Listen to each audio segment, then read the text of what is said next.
Good evening and welcome to our Board of Commissioner meeting of July 7, 2021. While on our agenda this evening, we have the Finance Committee, Administrative Human Resource Committee, and Building and Planning Committee. Before we begin, unfortunately, I need to share with some and maybe educate others, but probably not many, about the unfortunate circumstances and situation which occurred on July 4, where there was an incident and we lost one of our firefighters from the Penguin Fire Company, Sean DeMuynck. What occurred was that at about 10:30 on July 4th that evening, the alarm rang for a fire that was at a residential property in Wynwood, and the Penguin Fire Company, among others, responded to it.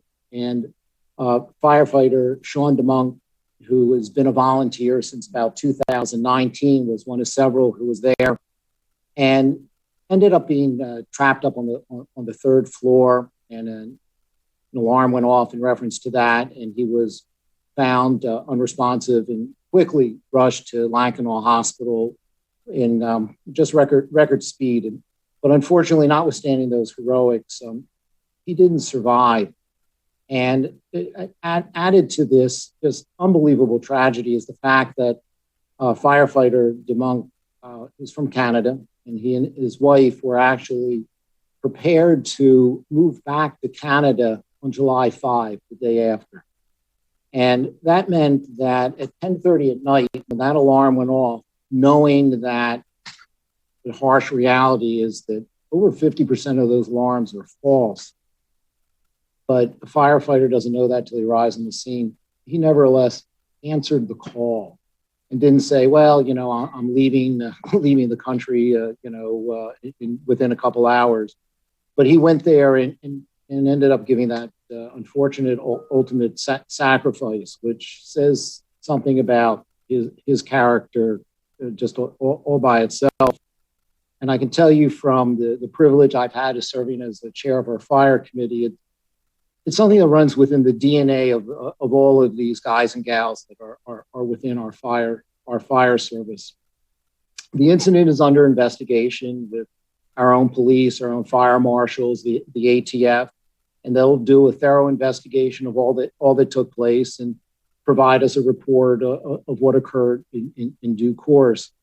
But today there actually was a procession where firefighter DeMuynck's body went from the coroner's office to a funeral home, and they ended up passing by the township.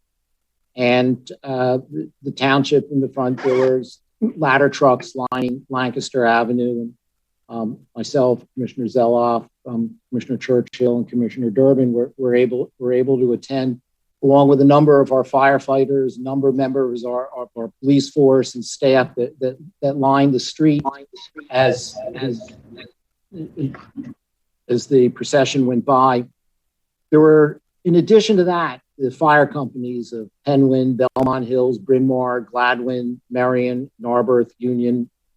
In addition, the Narberth ambulance, the Radnor Police, the Plymouth Police, the Haverford Police, the Norristown Police, the Pennsylvania State Police, the King of Prussia Fire Company, the Union Marion Fire Department, the Bridgeport Fire Department, the Montgomery County Sheriff Office, the Montgomery County Fire Academy, the Montgomery County Communications, Lower Providence Fire Department, and Harmony Fire Company all joined in.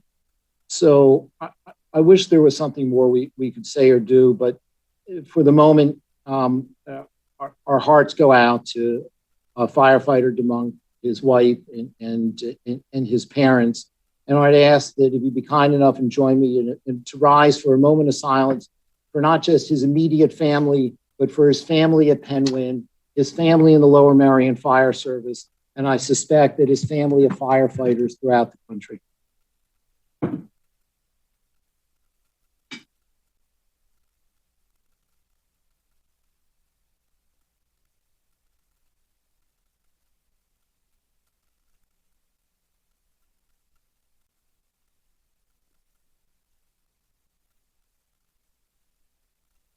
Thank you.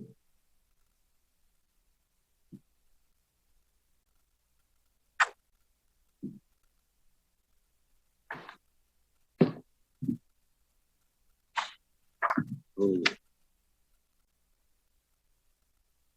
I was just informed, and I apologize for not noting this, because I had known that there were a large number of fire companies that had joined in this grouping, and I'd asked our secretary to provide me a list. I didn't recognize the list goes on to the second page here in the back. And I would be remiss if I didn't also thank Plymouth Fire Company, the Plymouth Ambulance, the Spring Mill Fire Company, the Barron Hill Fire Company, the Conshohocken Fire Department, the Upper Merion Fire Department EMS, Sweetland Fire Company, Radnor Fire Company, Radnor EMS, Oakmont Fire Company, Brookline Fire Company, Lantrich Fire Company, Bon Air Fire Company, Manoa Fire Company, Highland Park Fire Department, Upper Darby, and the Haverford Police. I am sure that, like all of us, the family of firefighter DeMuynck appreciated their attendance here earlier today. With that, we then have some business that we have to perform. And the first order of business is a special Board of Commissioners meeting. Now, I would call to order and ask if you would all rise for the Pledge of Allegiance. I pledge allegiance to the flag of the United States of America and to the republic for which it stands, one nation, under God, indivisible, with liberty and justice for all.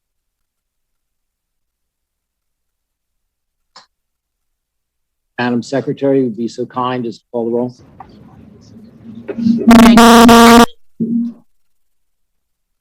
Mr. Churchill. Here. Mr. Courtney. Here. Ms. Durbin. Here. Mr. Gavin. Present. Mr. Grimes. Here. Ms. Kramer. Here. Mr. McComb. Here. Mr. McKeon. Here. Ms. O'Neill. Present. Mr. Sinai. Here. Mr. Stevenson. Present. Mr. Whalen. Here. Mr. Zelloff. Here. Mr. Bernheim. Present. Mr. President, we have a quorum. Thank you. Our first order of business this evening, and only order of business at our special Board of Commissioners, concerns the unfortunate need to consider for termination a police officer, which would be effective immediately, but as recommended by our Superintendent of Police, Superintendent McGrath. You wish to address the board on anything? Yes, and could I just start by also expressing for the police department deepest sympathy to the DeMuynck family, to the Penwind Fire Company, and the larger Lower Merion firefighting community for this tragic loss. Yes, unfortunately, we are here recommending the termination of one police officer this evening for violations of civil service code and various departmental policies. This was discussed in executive session as it is a personnel matter. We ask for your approval for this action. Thank you, Superintendent. And just for those, it is not the policy to discuss those type of matters. They are done in executive session for the protection of the individuals involved. So I will call for the approval of the termination of the motion for the termination of the police officer as recommended. Do I have a second? Thank you, Vice President Gavin. Any discussion amongst the board? Commissioner Courtney. I'll take the warning not to discuss the details of the matter. I've wrestled with this all week, or 3 weeks now, as many of you know. This is about an issue that I consider very important, and I think that our state and our country are wrong on this issue, and most Americans agree with me. However, I went to the LMPD website today to read the mission statement, and there's a piece there about integrity. And it says, we conduct ourselves in our professional and personal lives in a manner beyond reproach. And I had to stick with that and how I finally decided to vote today, because what this officer did will in his or her personal life will always call into question their integrity, regardless of when our state and federal government catches up to the American public on this issue. And this officer did not conduct him or herself beyond reproach. And we need to hold police officers, in particular our Lower Merion Police Department, to a higher standard than private citizens. And so while I don't think this infraction warrants termination, I do think that they did not uphold the obligations of their service. And so I will vote in favor of this evening. I'd like to call the vote. All right, all those in favor, please raise your hand indicating aye. Any noes? Seeing none. Any abstentions? Seeing none. The recommendation. Ms. Durbin abstain. Okay. All right, and one abstention. Then we the recommendation does carry. And superintendent, I know it's difficult. Thank you. That then brings us to the next portion of our meeting. That's our Building and Planning Committee meeting this evening, and we will recognize its co-chair, Commissioner Grimes. Thank you, President Bernheim. We have two items tonight. Both of them are discussion items. The first one is to discuss the Ad Hoc Affordable Housing Committee's update. First, we're going to hear a presentation by staff, and then we're going to take questions and comments for commissioners. Just to sort of set out how we'll go about this, because I anticipate there will be a number of questions and comments. I would ask that we allow Mr. Leswing to do the presentation, and then we'll go around for questions and not comments. And then each commissioner can have, and I would ask if a commissioner has questions, you ask them all at the same time, all your questions. And then we will go back for comments because staff is looking for some direction, as I assume Chris will narrow down for us. And again, as a reminder, there is no formal decision-making tonight on this item. So before I introduce Chris and ask him to start, I have offered Commissioner Stevenson, the chair of our Ad Hoc Affordable Housing Committee, to make a few introductory comments. Thank you, Chairman Grimes. You've did an ominous job in outlining the procedural piece that I was going to suggest. So thank you for that.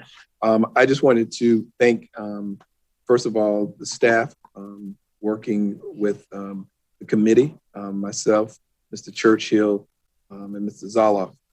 That combination alone requires a lot of temperament, and I appreciate their patience as they're working with the diversity and opinions in that committee, as you will see tonight. But as you will hear tonight, this is a summary. It's an ongoing piece of discussion. I sent my colleagues a memo earlier yesterday about affordable housing. Not only is it a Lower Marion issue, it's a national issue. And there's a variety of ways that we need to address this. What you're going to hear tonight is just one part of the ongoing discussion, and some of the next steps that when you hear that will require additional research, additional discussions as this is ongoing. So I appreciate your patience as we work through this, and now I'll turn it over to staff for their presentation. Good evening. This is our new hybrid format. Actually, Krista Hazelton, planner from township staff, will actually be making the presentation tonight. I'm going to turn it over, I guess, to Josh to coordinate. Krista is on screen. She's on screen. I'll just turn it over to Krista now. All right. Thank you very much, Chris, and thank you, Commissioner Stevenson and Commissioner Grimes, for the introduction. So, as Commissioner Stevenson had indicated, we'll provide an overview on the work of the Ad Hoc Committee on Affordable Housing. The presentation was included with the packets for this evening, so I'll keep the presentation very high level so that we can give the board plenty of time to get to the policy discussion. The key discussion points for tonight will include a summary of affordable housing programs in Lower Marion Township. We'll then jump into the meat of the discussion for tonight, which is the policy discussion on the potential use of affordable housing funds. The Ad Hoc Committee on Affordable Housing has narrowed it down to 3 possible options for discussion this evening. Additionally, the Ad Hoc Committee on Affordable Housing has looked into other affordable housing initiatives, such as options to modify the income thresholds related to the zoning incentive, and will also provide an update on the tingle title issue and how the township may be able to help residents who find themselves in that situation with the tingle title. Finally, we'll go into next steps, and I'll lean on Commissioner Stevenson once we get to that part of the presentation. So in terms of the summary of affordable housing programs in Lower Merion Township, the township has worked very hard over the past several decades to ensure that there is affordable housing and housing available for residents at all income levels in the community. Before we get too far into the discussion, two key points to mention are just covering two key definitions. Affordable housing is defined as housing on which the occupant is paying no more than 30% of their gross income for housing costs, including utilities. A second key term is cost burdened, and which is when more than 30% of the gross annual income is spent on housing costs. To give you an idea of where the township is at, according to the 2011 to 2015 CHAS data, which is generated by the federal government, 1 in 3 households in the township spends at least 30% of their income on housing costs.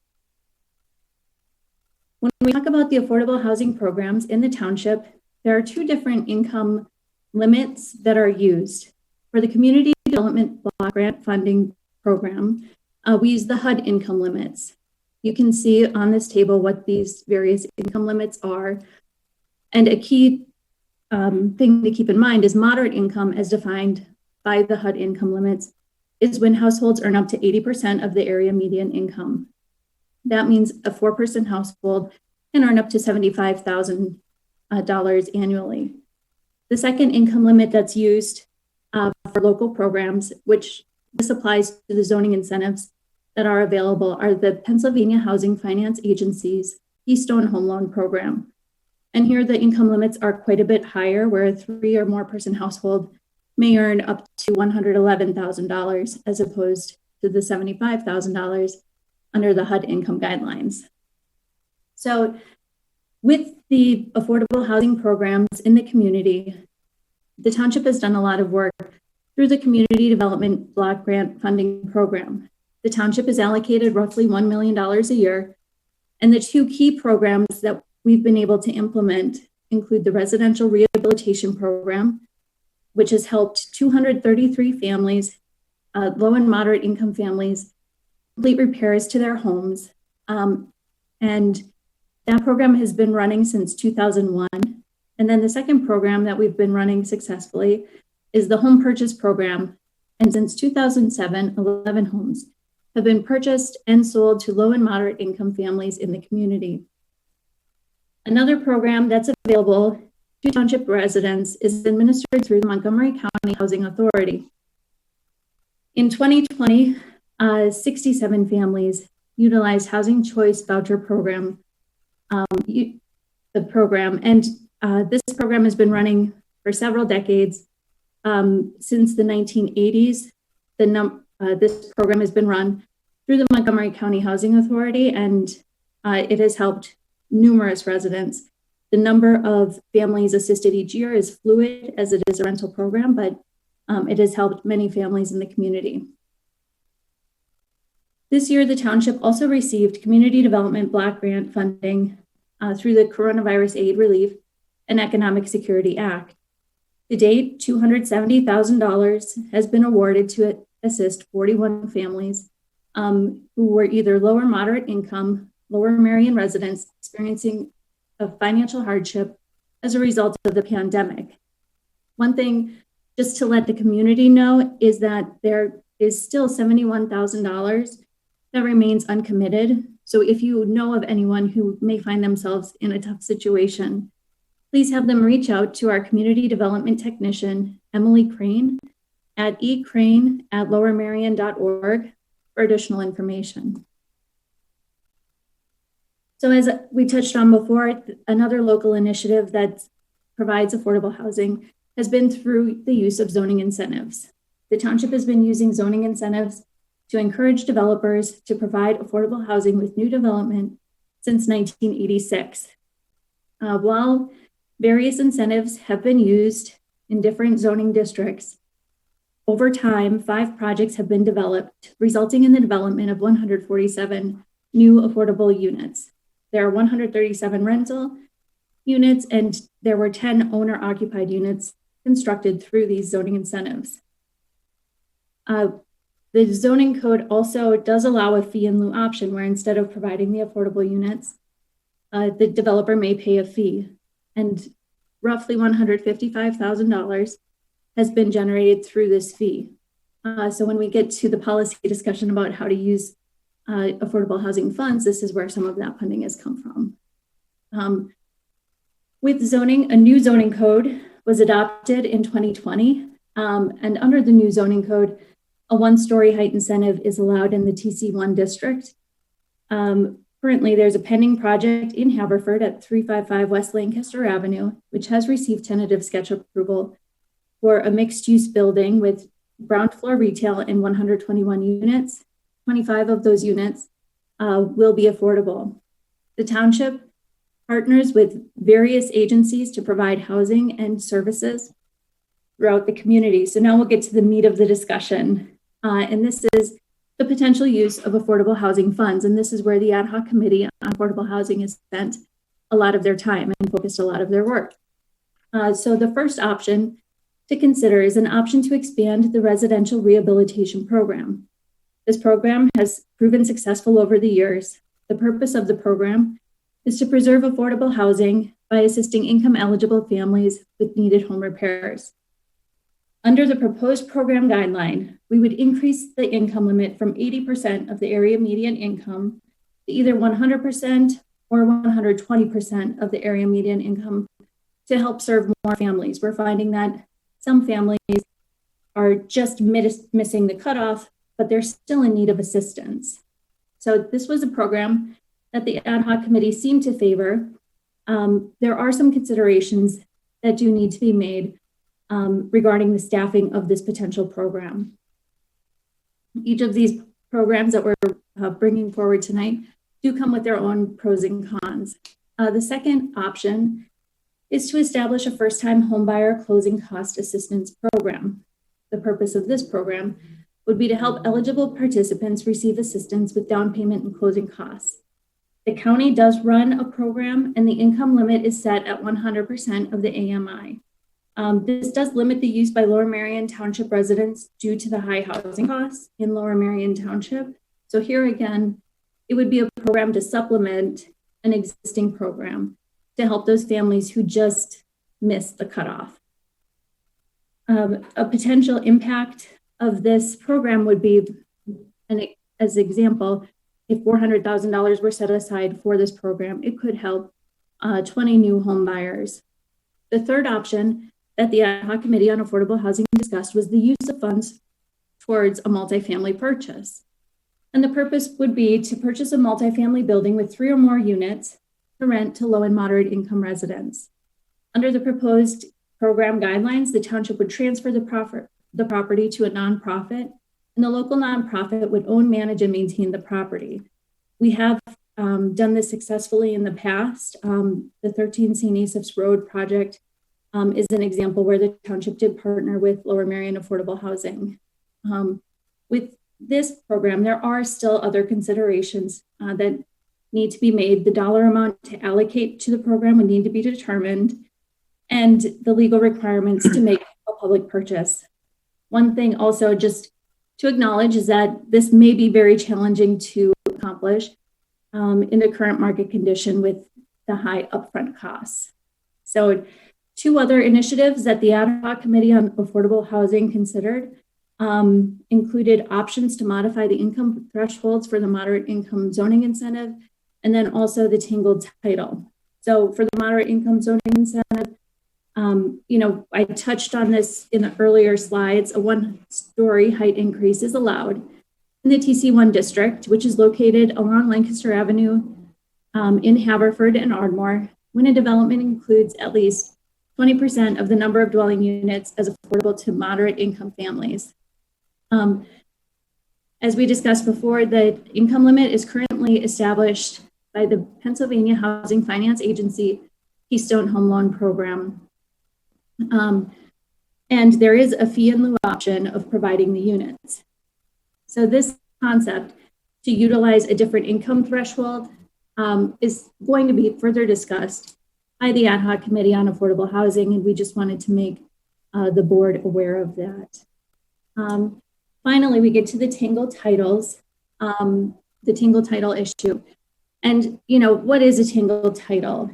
A tangled title is when a person has a tangled title if they reside and maintain a home, which has usually been purchased by a family member who has died, is not the recorded legal owner of the property. And a major issue with this is that a person can't get a home equity loan for renovations or to refinance with a tangled title. So how can the township help? The things that we've been talking about are really helping with the education and the public outreach. We have different media platforms that we can utilize to help our residents who find themselves in this situation, and provide some additional resources through LMTV 7, social media posts, and by using our website to provide links to websites about local legal aid for tangled titles. So that gets us through the presentation. Like I said, I wanted to keep it really high level and keep it moving so we could move on to the next steps and questions and open it up to dialogue. And I know Commissioner Stevenson, you had mentioned that you would want to kind of walk through some of the next steps for the ad hoc committee with the board. Thank you. First of all, thank you for that presentation. I just wanted to add to a couple of comments of this discussion. With this is to go back, a couple of things to add to this about next steps. One is the tangled entitlement piece. Number one, I want to thank members of the community who reached out to me. I know Commissioner Zoloff, who want to be a part of a community-wide affordable housing discussion. And one of the things we want to do is help have a tangled entitlement public forum and invite folks from the community to be a part of that, and also to help do a major outreach. I wanted to clarify also about the next steps around the moderate income zoning incentive piece. As I said, there was a spirited discussion around that, and what we agreed as a committee to expand that and go back on that. There is one member of the committee, myself, who believes that the in lieu piece should be eliminated and move forward, and that's and also that the medium income, the HUD income piece should be reconsidered and changed. Instead of bringing this without enough information, that we agreed as a committee that we would have a follow-up subcommittee meeting in which we would invite representatives from the multiple sides to discuss that with the committee and report out. So our larger group here would be more informed about that rather than to have an open discussion here. Am I correct? This is all on that piece. Yes, I think Commissioner Stevenson, what you talked about was our ad hoc committee of 3 would seek input from developers, as well as others who have others from outside the board who have interest in that issue. Thank you. Thank you. Okay, so, and thank you, Carissa, for that presentation. We're now going to move to questions, and I'm going to assume there may be a number of them, so I'm actually going to start to my left and go down, but if any commissioner, you don't have a question now and you later decide that you do, I will admit we will come back to you. But I'm going to start with 2 questions, and either Carissa or Chris, whoever wants to answer. And these are maybe a little targeted questions, but after reviewing the materials, when we talk about developers' incentives for affordable housing, or what developers are expected to do, they can either provide currently, they can either provide the affordable housing units or the fee in lieu. And I guess my question would be, is there one method that is preferable than the other in terms of providing the maximum assistance that we can provide? think if the goal is to provide affordable housing, actually getting people in affordable housing is probably the most preferable way to achieve. So that would be the units? I think it is. I think it is units in that, because one of the things that happens is with the fee in lieu, and I think this Commissioner Stevenson's been very helpful in this in the committee, is that the township is competing with developers for the same land. So we have to acquire an awful lot of money, and we're trying to buy things at market rate prices to then do that. And that's expensive, and it's also difficult to compete. Land is very valuable in the township. So as new development comes in, if we can find a way to include it in that development, that seems to be the most efficient way to actually get people in. Thank you. And my next question, when some of these programs provide either assistance with a home purchase or assistance with closing costs, and when someone is buying a home. And I wonder if we do that, is there any assurance built in as a condition to getting the funds that the homeowner stay in the home, as opposed to getting public assistance for closing costs or to help them with the home purchase, and then they might flip it 6 months later? There are program guidelines. I don't have them specifically off the top of my head, and I can provide them to you in the committee in the next day or so with those specific. Okay. But it's not, somebody just can't take the public assistance and then flip that. There's a certain residency requirement. That's okay. And I suspect, I just want to make that clear that there's something in there. Oh, certainly. Okay. Thank you. Those are my initial questions. I'm going to start on this end. Go ahead, please. Thank you, Commissioner Gross. Chris, I have a question. Page 19 of the presentation would be the policy discussion for affordable housing funds for purchase of a multifamily building. And there's a note saying it may be challenging. And I think Chris's presentation was excellent and said that we are competing sometimes with developers. Could you just briefly walk us through what is the process by which your staff or the township would locate potential buildings that would be affordable enough for us to go forward with it and maybe accomplish that purpose?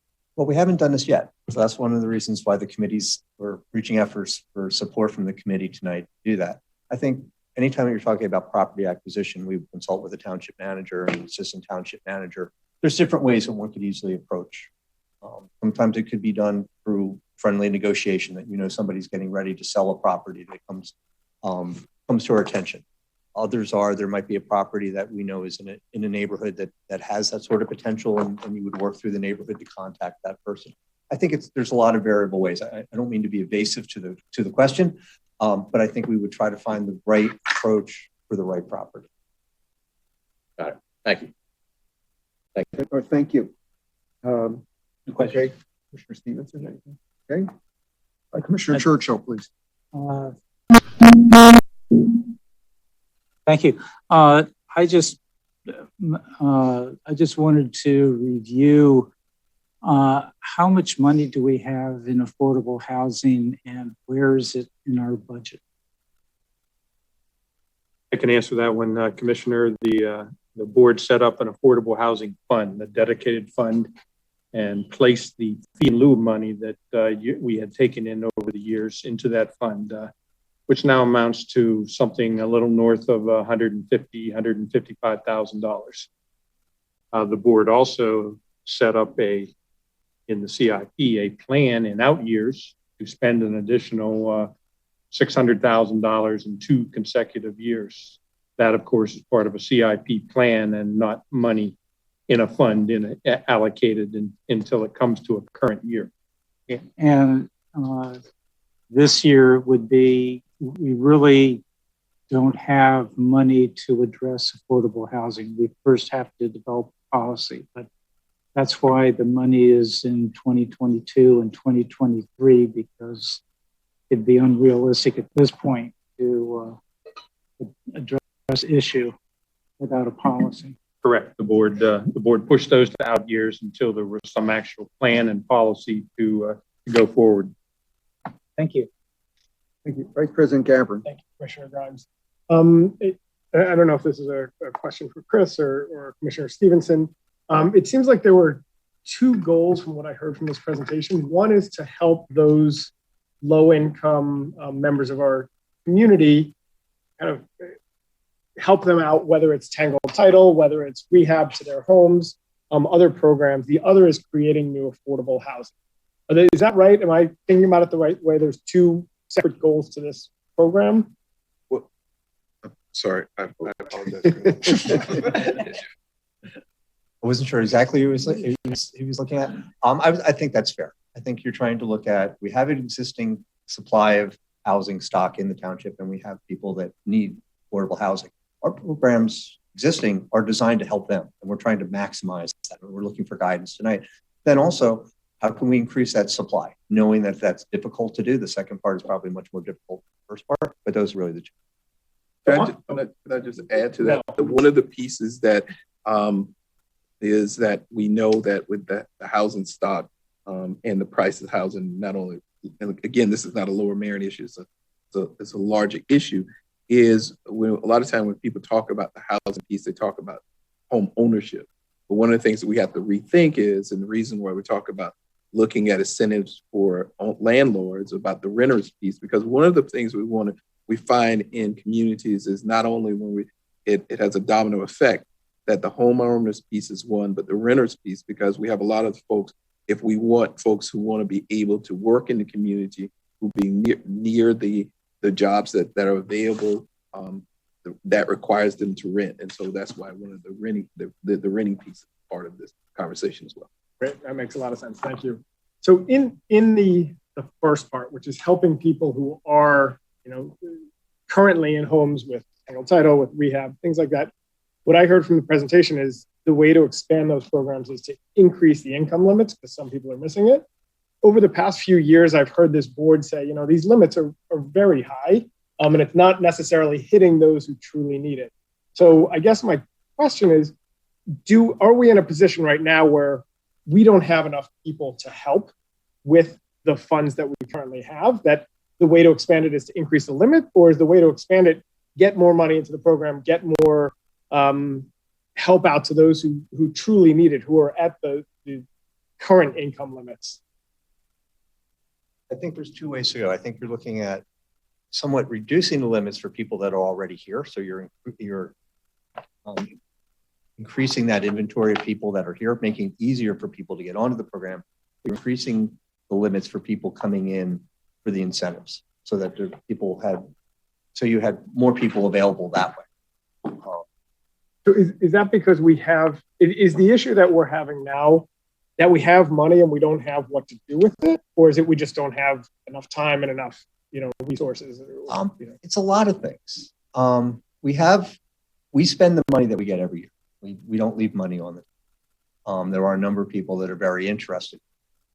I think that part of it is, as Carissa mentioned earlier, and Carissa, feel free to jump in. It's also education. It's letting more people know about the program and letting them know it's there. And we run into sometimes that with the way that we set up the numbers, that people are very close to qualifying and just don't qualify. And that's where we're looking to adjust it. But we found that limit that we have sometimes just unfairly excludes people that really, you'd say that person should qualify for that program. We need to adjust our numbers to just increase the net a little bit more.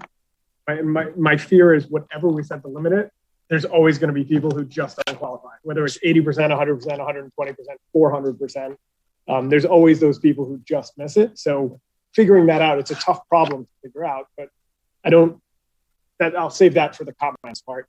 The last question I have is on the potential purchase of multifamily. Is the idea to purchase existing multifamily housing and have the township run it, or is it to take unproductive properties that we might already have or might not currently be housing and turn it into housing? Or is it both of those? I would describe it's a little bit of both.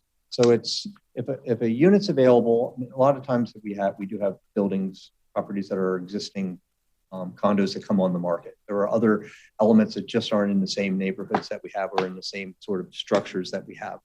But a whole building could come on, but you could also be just a unit that could come on. That we could do that. You're able to just be a little bit more creative with how we can provide. Is there anything that we could do as a landlord? Say it's a building that comes on the market.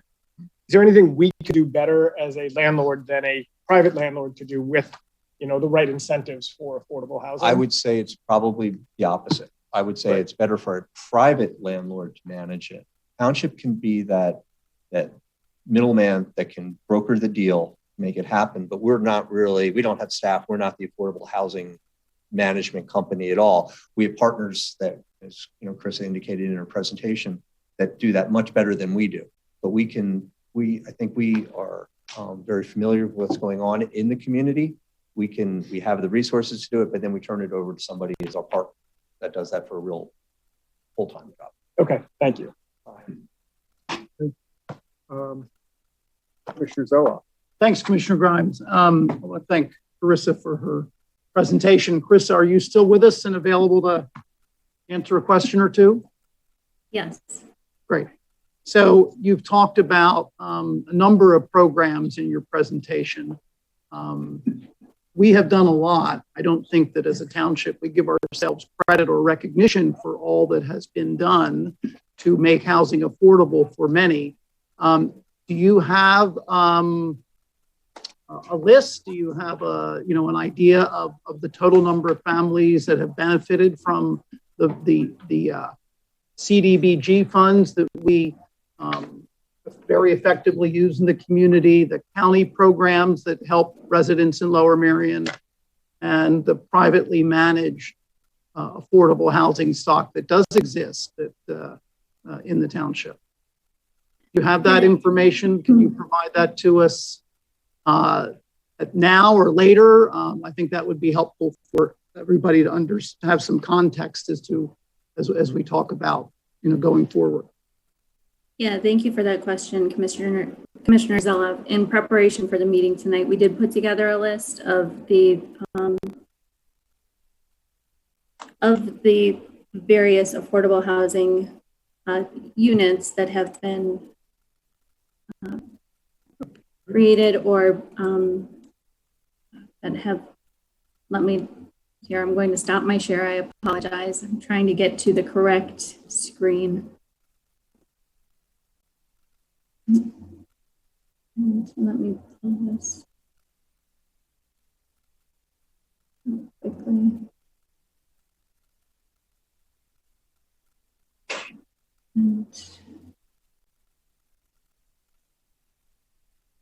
Chris, I know we talked about this today. I mean, if this is something you want to distribute to the commissioners, tomorrow, going forward, so everybody understands. I actually have it here, and if Josh could help me get it up on the screen, I have it on this computer here. Oh, perfect. Thank you, Chris. Chris had put together a great inventory anticipating this question, and it's actually pretty impressive the amount of affordable housing is provided. In a year since a little out of practice.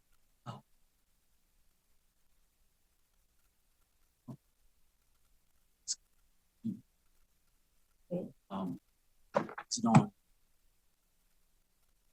No, it's on this.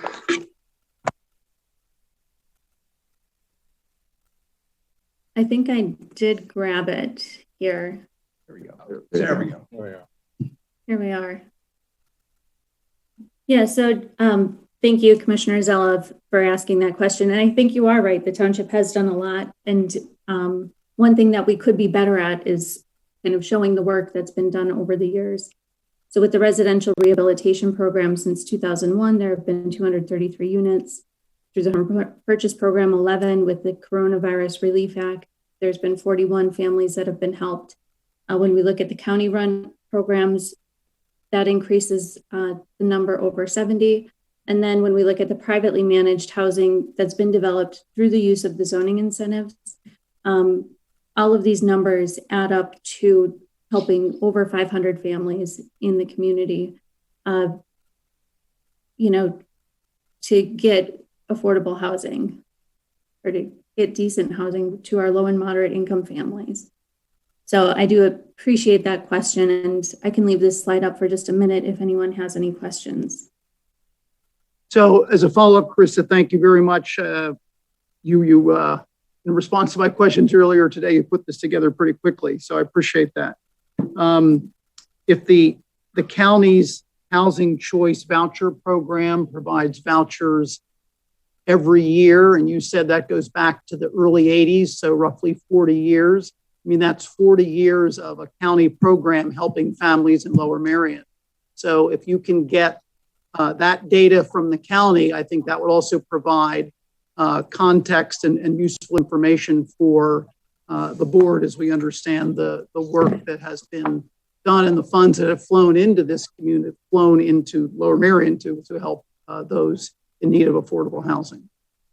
Yeah, and I did reach out to Joel Johnson from the Montgomery County Housing Authority this afternoon, and he actually responded very quickly that in Lower Merion, the Housing Choice Voucher Program, formerly the Section 8 program, has been used in Lower Merion since the early 1980s, and that over time, 75 to 100 vouchers annually have been used in Lower Merion Township. Due to the nature of the program, with households moving in and out of the jurisdiction or being terminated from the program because they economically graduated from eligibility of the program, the number of vouchers for use in locations is very fluid. So they don't track the historic use. But he said that it's safe to say that hundreds and hundreds of households in Lower Merion have benefited from the program over the years. So, and that just came in. So I thought I would share that with you. Yes. Thank you, Chris. Thank you, Commissioner Brown. Commissioner Zella. Commissioner Durbin, do you have anything you'd like to ask?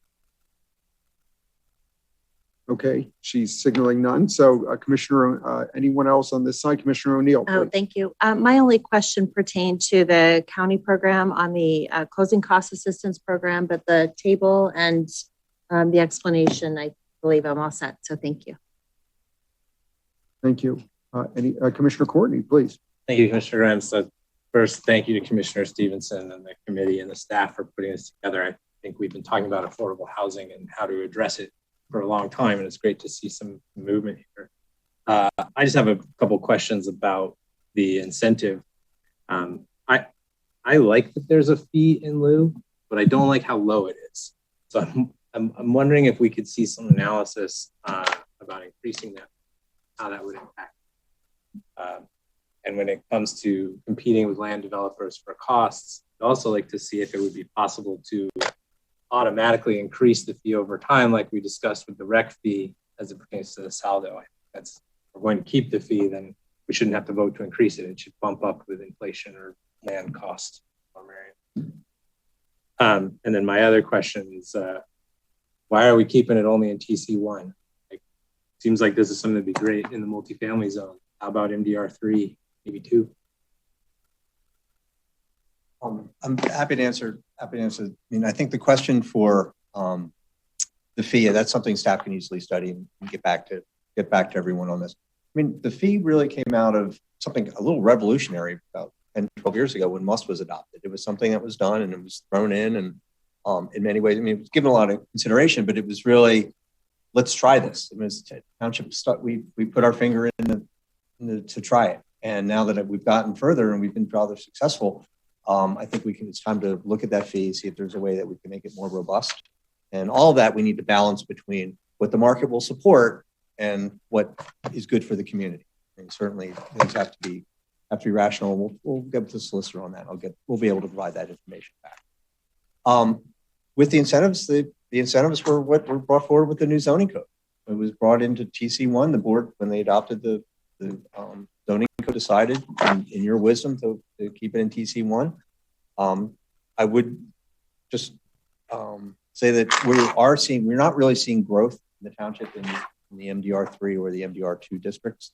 They're just pretty much set where they are. I would not anticipate we could have that incentive, but I don't think it would ever be used because you're just not going to see anything in those districts. The only areas that you would really see potential for inclusionary zoning would be in your TC1, TC2, and I think in City Avenue, maybe. I think those are your areas where you're getting that multi-use developments, those commercial areas, maybe VC. But it's something that we could certainly. Yeah, great.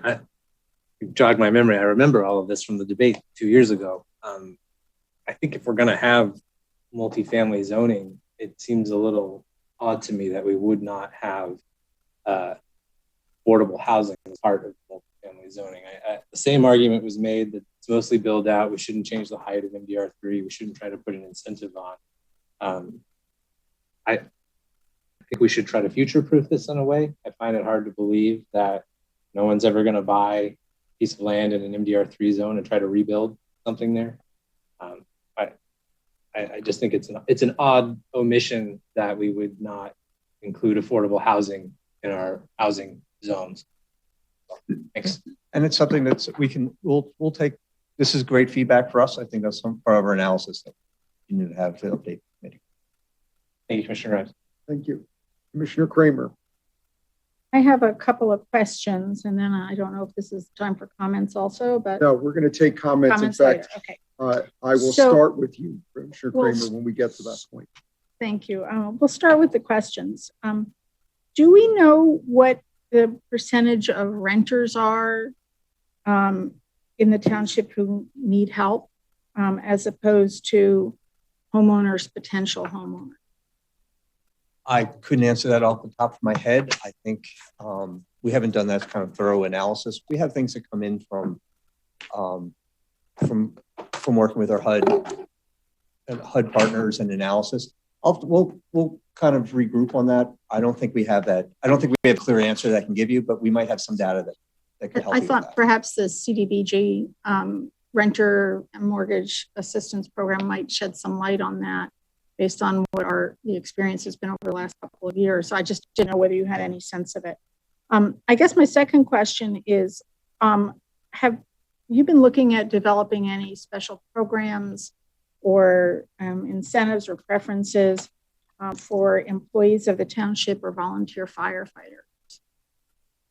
We haven't looked at anything for township employees. Volunteer firefighters is something that staff has looked at a couple different options over the years. Nothing that we're ready to bring forward at this time, but it's certainly something that we think to provide that local workforce housing would be a very good thing. We've had some ideas for that. I think maybe that's at a future committee meeting we could update it. Hey, Commissioner, is that it, Commissioner Kramer? 4 questions. Okay, that's fine. So before we go to commissioner comments, I'm going to now see if we have any public comment. Is there any member of the public who wishes to comment? So I'm really glad that after 16 months, we're back to in-person public comment. Just to refresh people's minds, although I suspect refreshing isn't needed in this case, we ask that you come. What can I do for you, sir? What? I obviously need remedial help on my phone. We ask that you come up to this side because this is being done live and also on Zoom, and say your name and then take a few minutes to provide your input. So thank you. Thank you, commissioners. Good evening. My name is Miriam Phillips. I live in Ardmore. I am a constituent of Commissioner Stevenson's and been a lifelong resident of Lower Merion. So I've been around the block a few times, and I'm glad to see affordable housing coming back to the fore. I will try to keep this very brief because I know you have lots to do, but I want to start with a couple comments about what's going on now with programs, and then maybe talk about future, where you talk about future proofing. So for one thing, the Housing Choice Voucher Program, it may be true that there are 75 to 100 vouchers that are present in Lower Merion on an annual basis, but over 60 of them are in one property and they are tied to that property. It's called Ardmore Crossing. So the last time I had to help someone with trying to relocate from the Cricket development, the only voucher we could find for her was outside of Lower Merion Township. There are literally 5 to 10 properties that will hold housing choice voucher tenants. And they're not being replenished or added to. So that number is only going to decrease over time. So the county's not going to be a place where we can look for that particular resource. The other thing is we currently have the program where Lower Merion Affordable Housing identifies properties, fixes them up, and gets them into first-time home buyer hands, which is fabulous. It's been around for 14 years. We've done about 11 houses. So we're really talking a house a year. And I think what I would like to do is see us have more impact spread across the township. And wealth and income are very relative. What's low income in Lower Merion is not the same as what is low income in Philadelphia. So if we want to address affordable housing in Lower Merion, we have to look at where the money comes from, because if it's HUD money, it's HUD rules, it's HUD income limits. If it's county money, it's county rules, it's county income limits. If it's Lower Merion income, we make our own rules. And then we can decide what is appropriate for Lower Merion in terms of income, properties, that type of thing. So I would like to look to the future. I think the multifamily idea is good if we can turn it into like a stepping stone to home ownership. So maybe, you know, people get assistance and we escrow part of their money, and next thing you know, they've got a down payment. They can move out of that multifamily home. They can move into their own home with some kind of assistance, or you know, other ways to assist buyers when they're coming to the table and maybe don't have the full down payment. If it's our money, we can make our own rules. We talked about tangled titles earlier. They are freakishly expensive to pursue. If we have our own money and we have someone who has grown up and graduated from a Lower Merion school, maybe some of our money helps them with the lawyer cost to resolve the tangled title, not just know that it exists, but resolve it. And I would bet CDBG probably knows those kinds of properties because they deal with families that are in these kinds of situations, 1, 2, 3 generations, but you can't really tell clearly who actually owns a home. And then lastly, I would hope we could really, in the future, think out of the box and look towards assistance for rentals, because not everybody is going to be a homeowner. You know, we think of it that way, maybe because we put down our roots and that's where we stay. But a lot of folks, and especially younger folks, are not really tied to physical property, you know, the way maybe people might. So thank you. Thank you.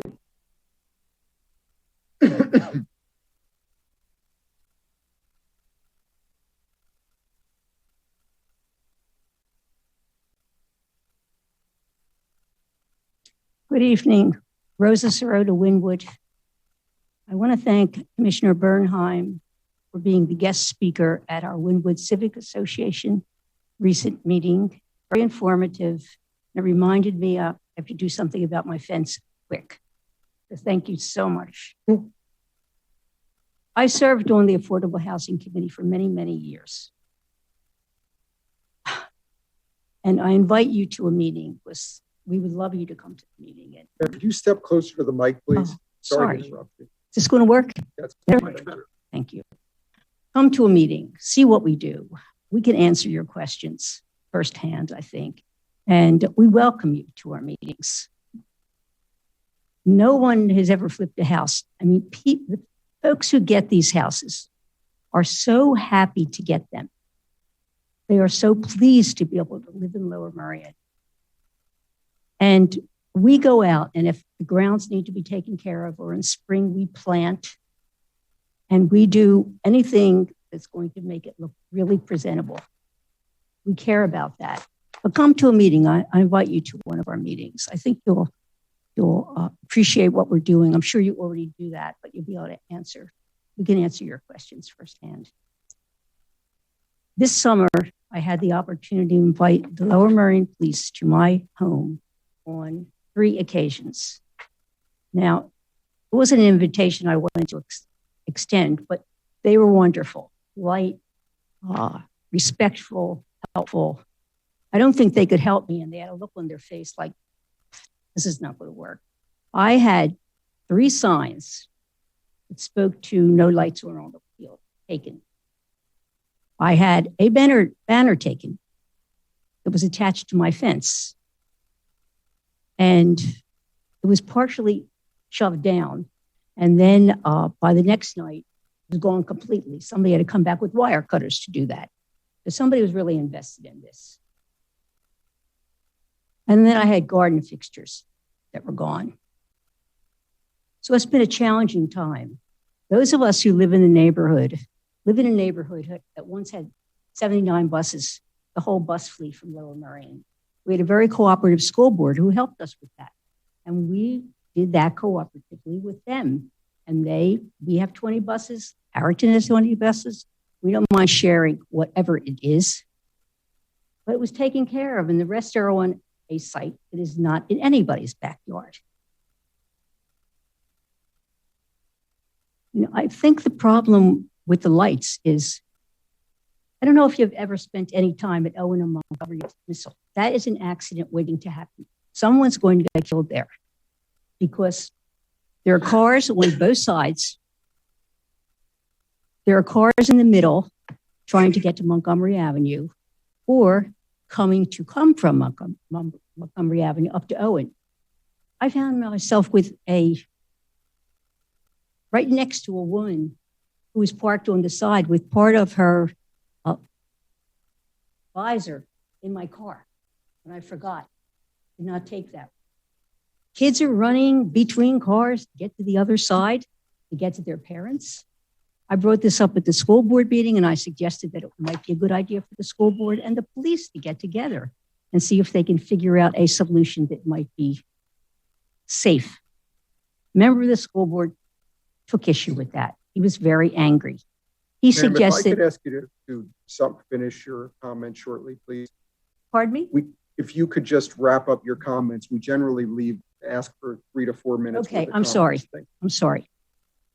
I would still think it's a good idea over the summer. I'm going to make a suggestion to you. I forgot about the 3 minutes. I haven't been here in a long time. Thank you.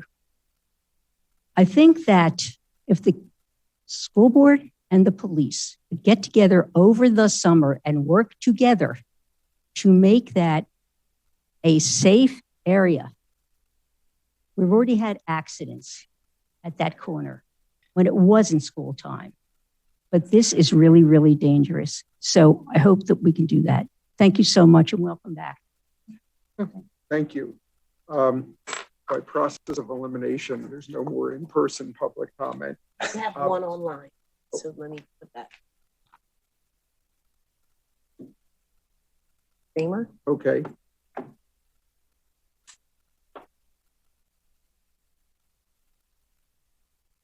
Did I see her on the screen? She just needs to do her video. Okay. Ms. Kramer, if you're able to show yourself with your video.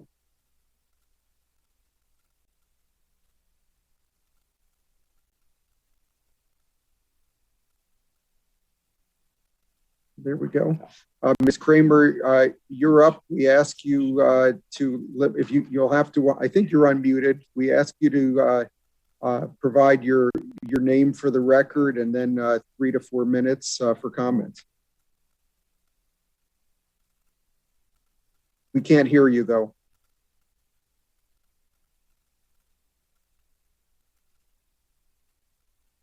Nope.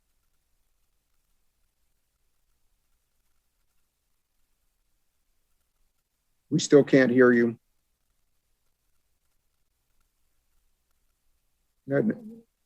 Now you are muted.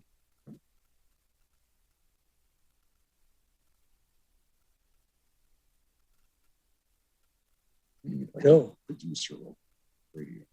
Yeah. Why don't we do this? Why don't we start with comments, and we'll start at that end, and then if she comes back, we'll take her out of order. So Commissioner Kramer, do you have some comments you'd like to make? Yes, I do. I was, former Commissioner Phillips' comments were many of the things that I've been thinking, which is that most of the options that were presented, these all help a very small number of people. And also that many low-income residents are renters. And the 3 proposals in here heavily favor potential homeowners as opposed to, and favor home ownership as opposed to people who, for whatever reasons, by need or whatever, are renters.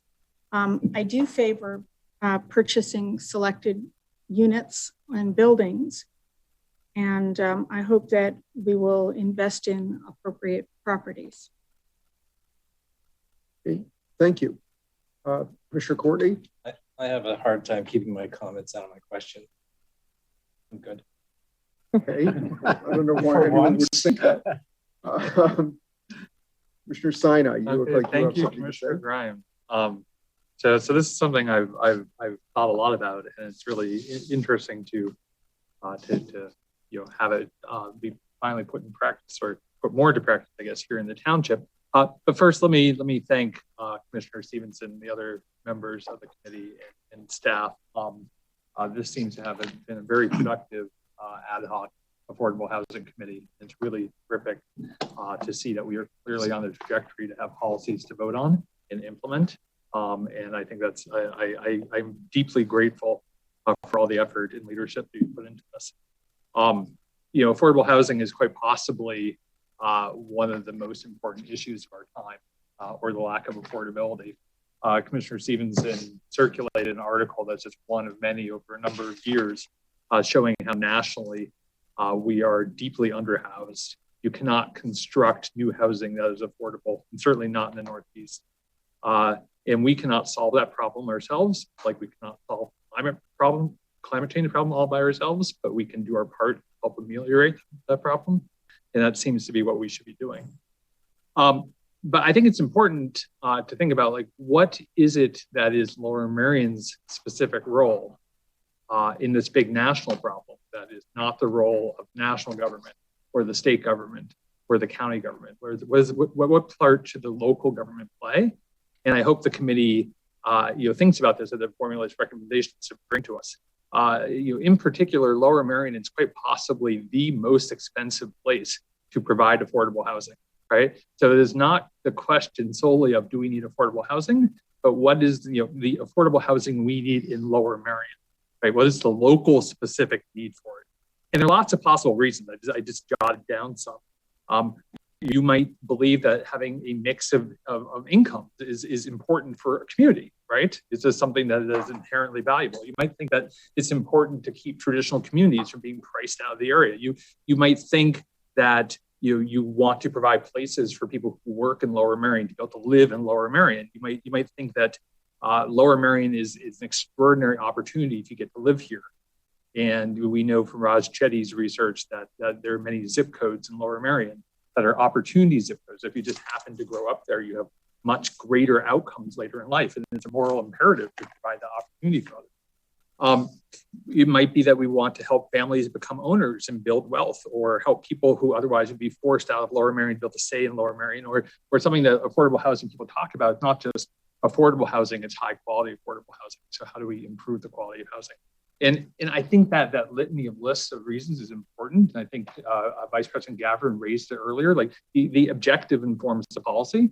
And I would love to hear more from the committee going forward as we deeper into this, what exactly the objective, right? So the objective tells us where should we want to put this. If it's about workforce housing, then we should put the housing near employment places, right? And that should inform the location of it. If it's about helping residents, we should target those residents, and the policy should not be a blunt instrument. It should be a scalpel, and that informs it, whether it's rental support or owner support. Something I think is very important is that we have a policy that adds new supply rather than just provides vouchers, because the way that you get additional low-income units is you actually create low-income units if it's a built-out community such as ours. We try and help existing residents or newcomers. Right, so just creating rent-supported apartment building is not a very targeted policy. I very much support the efforts that we've had where we have improved the housing stock by supporting rehab. That benefits the community. It's a very local effort, and it benefits the residents who are there. I am deeply grateful for former Commissioner Phillips for her comments. I think she's right on target. And I wholeheartedly agree with what she had said for what the goals of the policy should be. We as a township are good at providing liquidity for people who need financial support. Right, we can do that and get repaid at some point down the road. We are not necessarily so good at running housing systems. So I encourage the committee to think about these things, to think about some recognizing that as a township, the reason that we're a township that people want to be is because we are the people who lived here, not just the place is not inherently some great thing. It's because all the people who are here, and we should do what we can to support people through housing. Thank you. Thank you. Commissioner. Okay, thank you. And Commissioner Stevenson, thank you for your leadership in this, and to staff for the presentation this evening. I just wanted to quickly capture a couple of particular policy questions that we had asked to look at. And one is, for me, the CDBG program that we are blessed with here in the township is, to me, one of the best avenues we have at our disposal to expand programs. And the one that I'm thinking of in particular is the residential rehab program. And if there's a way to get it to 100% AMI, I think that would be a great step in the right direction. I also am intrigued by the closing cost assistance program for our residents, and I look forward to learning more about that as we move forward in that. And glad to see that the Lower Merion residents are in fact eligible for the county program when it comes to those closing costs, because it's not something that we often say to residents that it's even something that's available. And maybe there's a way that we can really continue to advertise the relationships that we have with the county as well as with HUD on various programs. I'm not fond of the idea of investing or purchasing a multifamily building. That's not something I support at this time. I feel like there are incredible private organizations and companies that do this far better than we will ever do. Even though we're incredibly committed to it and we understand it, I feel like we have enough on our plates right now with affordable housing more in a larger scale. The tangled title is an interesting one because I feel like this is almost CLE-ish, that this is something that we can educate folks on. We can create some very interesting programming opportunities for either people in the industry or all types of other people families in particular, who really could benefit from this explanation. So education and outreach on that, I think, is great. And that's an easy thing to accomplish. So with that, I just want to thank everybody again, Commissioner Stevenson, and look forward to working with you. Thank you. Commissioner Zella. Thanks, Commissioner Grimes. I can't tell you how nice it is to see members of the public here tonight. I look forward to seeing the public here at all our meetings in the future. We've done a lot. We have to continue to acknowledge what we've done, particularly in the context of other communities. I served on the County Planning Commission for a decade, and affordable housing and workforce housing was discussed. There were almost no other townships and boroughs in Montgomery County, at least at that time, that had any interest in even talking about affordable housing. So we have, for a long time, led the way and done things on this issue. I think we have a proven program where we get consistently around $1 million a year from the federal government, and we put it to remarkably good use with the outcome of preserving our existing affordable housing stock, a stock that is bigger than we give ourselves credit for. There are a number of properties throughout the township, concentrated in a few neighborhoods, however, that have benefited greatly from this program. And expanding that program to a higher income level, I think 100% of average median income, it makes sense to move to that. We wouldn't be able to use federal funds to pay for staff time, but I'm sure our staff can figure out how to manage that. And I think it would be worthwhile to see how the program grows if we do raise the income level. We also have the home ownership program, which averages about 1 per year and has been successful. One thing that I have said before and need to say is that, we debate housing density all the time. Very hard to increase affordable housing without increasing density. And so, you know, that's something that we don't talk about when we talk about the challenge of multifamily proposals and land development, which is increased density that many in our community come here and oppose. So, you know, it's hard to do both. I, in our committee, and tonight support the first proposal, which is using affordable housing funds to expand the residential rehab program. I'm not such a big fan of the other two concepts. There is a Montgomery County program. I don't think we should do something that the county is already doing. And others tonight have said that we should try to help many. I agree with that. And buying a structure that helps 4 families is the opposite of that. It's not helping many, and it's spending a great deal of public money. But public money that helps many, like in the rehabbing our existing housing stock, makes a lot of sense to me. On the zoning issue, I have a note on that because that, you know, moving up the, Commissioner Stevenson has raised this in our meetings and certainly raised it in our committee meetings, our affordable housing committee meetings about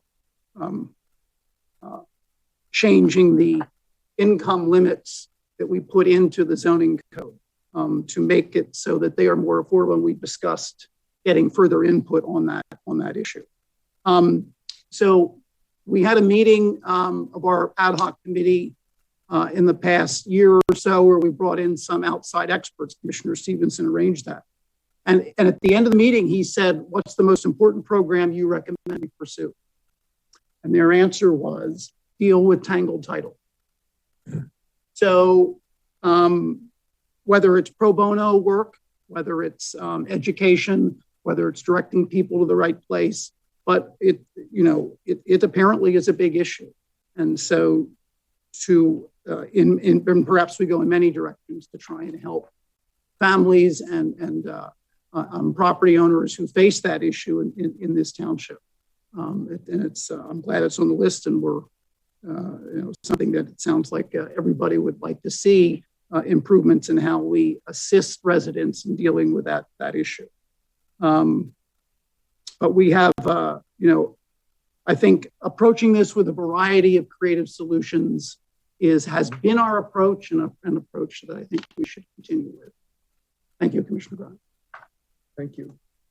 President Bernard, if you'd like. Yeah, no, I was going to say, well, maybe I'll save it to the end for some of the process and procedure, but I'll follow your lead if you want to go around the board, but I'll also be brief. Let me just pick up quickly, if I may, on the tangled titles, because I know there are other attorneys here who may have had to, in one area or another, deal with it. It is a complex mess if you get caught into that. It really is like jumping into quicksand, and it can be a very difficult problem to solve.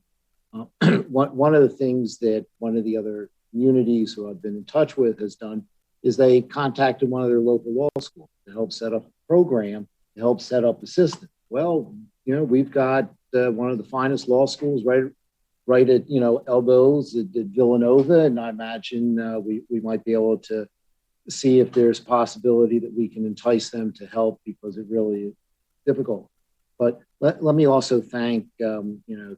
Stevenson, the others on the committee and the staff, and maybe a public apology to Commissioner Stevenson for pestering him all the time. Hey, any updates? And he has been very kind enough to do so as to what's going on with the ad hoc committee and the various iterations of considerations.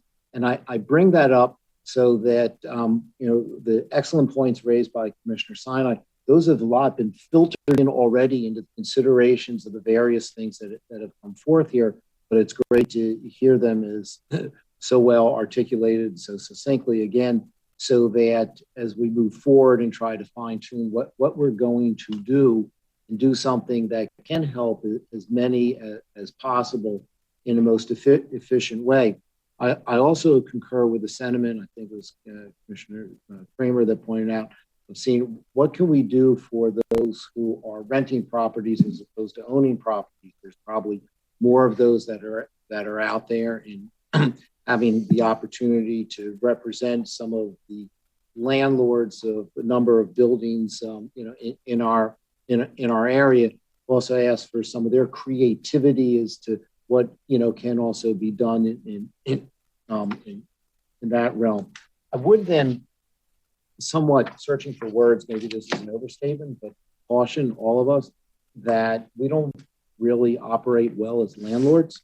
So if we're going to do something along those lines, we may want to make sure it's a program that removes us from the equation when we do that.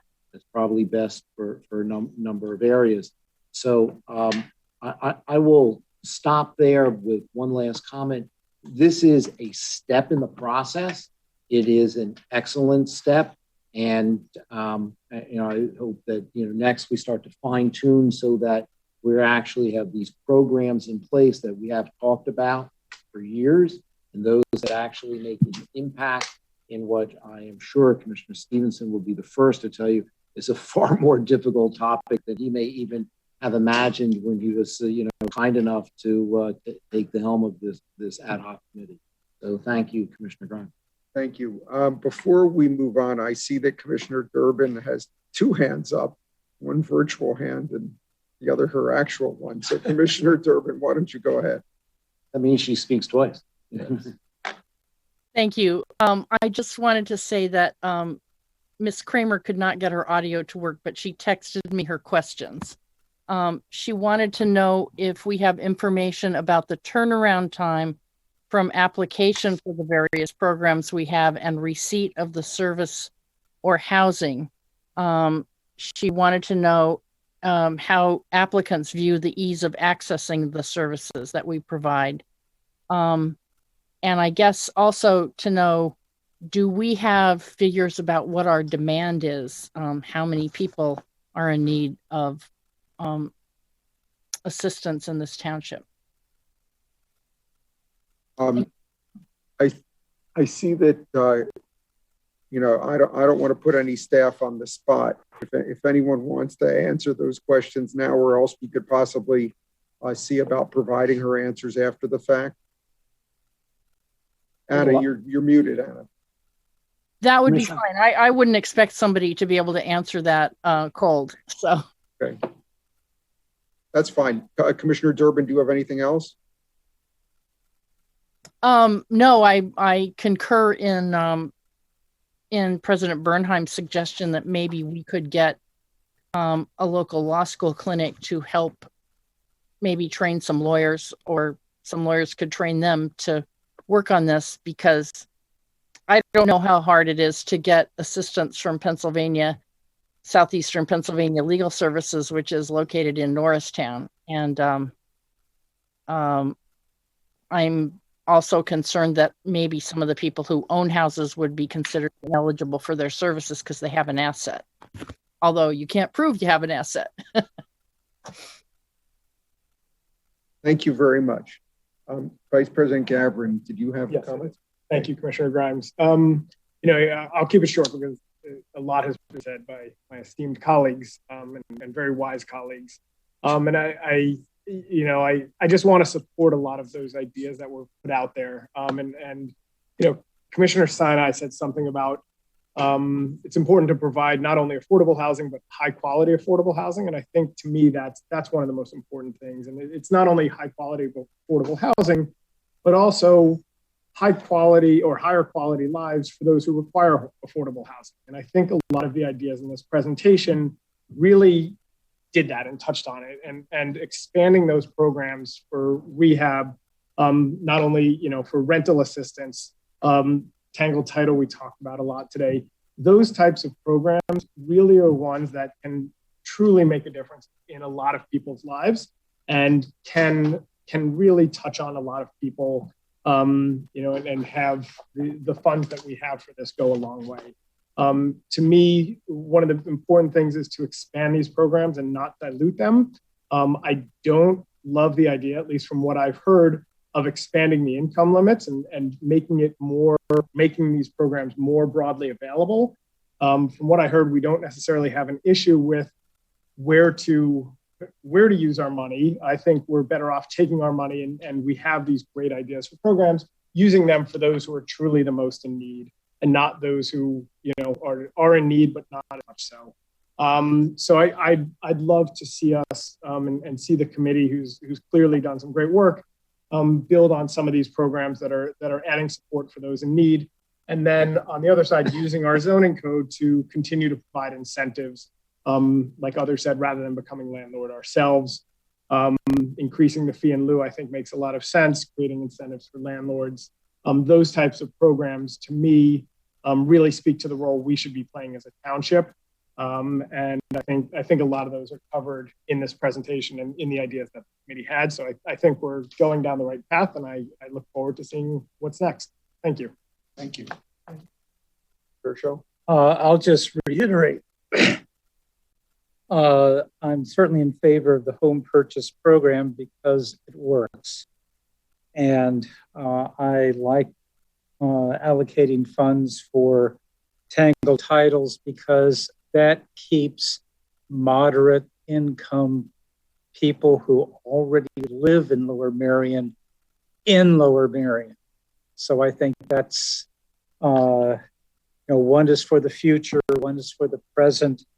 I agree with Ms. Phillips that we may have to expand our rules on money to accommodate. I mean, Lower Merion is expensive. The one thing that I want to see some kind of rental program. I know that Commissioner Stevenson starting a pilot program on this. The problem is always in the details, and we're not good landlords. We don't want to be in that business. It's just very, very difficult. But I trust that Commissioner Stevenson will come up with a good working solution on that. So thank you. Thank you. Commissioner Stevenson. Thank you. So let me start off by saying that I appreciate my name being called so often tonight. However, I will, President Bernheim kind of like set the tone that this has not been this Stevenson show. This has been the Board of Commissioners conversation, because not only while he's been more aggressive in his conversations, checking in, Mr. Bernheim, our colleagues across the board have equally done so, whether it's like Commissioner Kramer, who sent me links, or Mr. Durbin, who I think volunteered her daughter, who works in this stuff, folks, who colleagues who work in the area, like Commissioner Whelan. There have been constantly conversations outside of this across the board. And I think it's important for the public to know that this has been a united Board of Commissioners conversation. And we have a diversity in how we want to get there. But I think it's important that this community knows that this has been on the forefront from the beginning. And I appreciate my colleagues allowing me the opportunity to lead this. I'm actually humbled by it. But I could not do that with saying for the staff. As I said in the beginning, Carissa, Charlie, Chris, all of those folks have been constantly supportive in this. So it is important to say that. I will end my comments by saying that I truly appreciate the feedback that has come forth from my colleagues, some in which are new things that we can build on.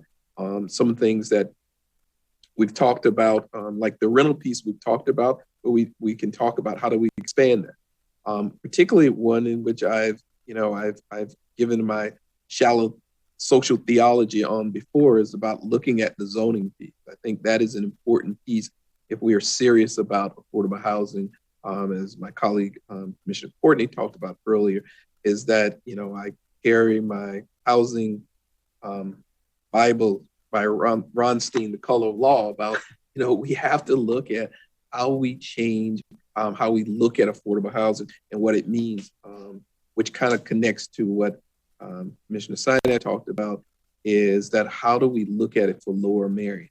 And it's not an easy conversation, but it's a necessary one. But I just wanted to acknowledge for the public that this is not a isolated conversation. This is a conversation across the board for 14 people and the staff here. And I appreciate everybody for their work. Thank you. Thank you. Anyone else? Yeah, sure. Thank you, Commissioner Graham.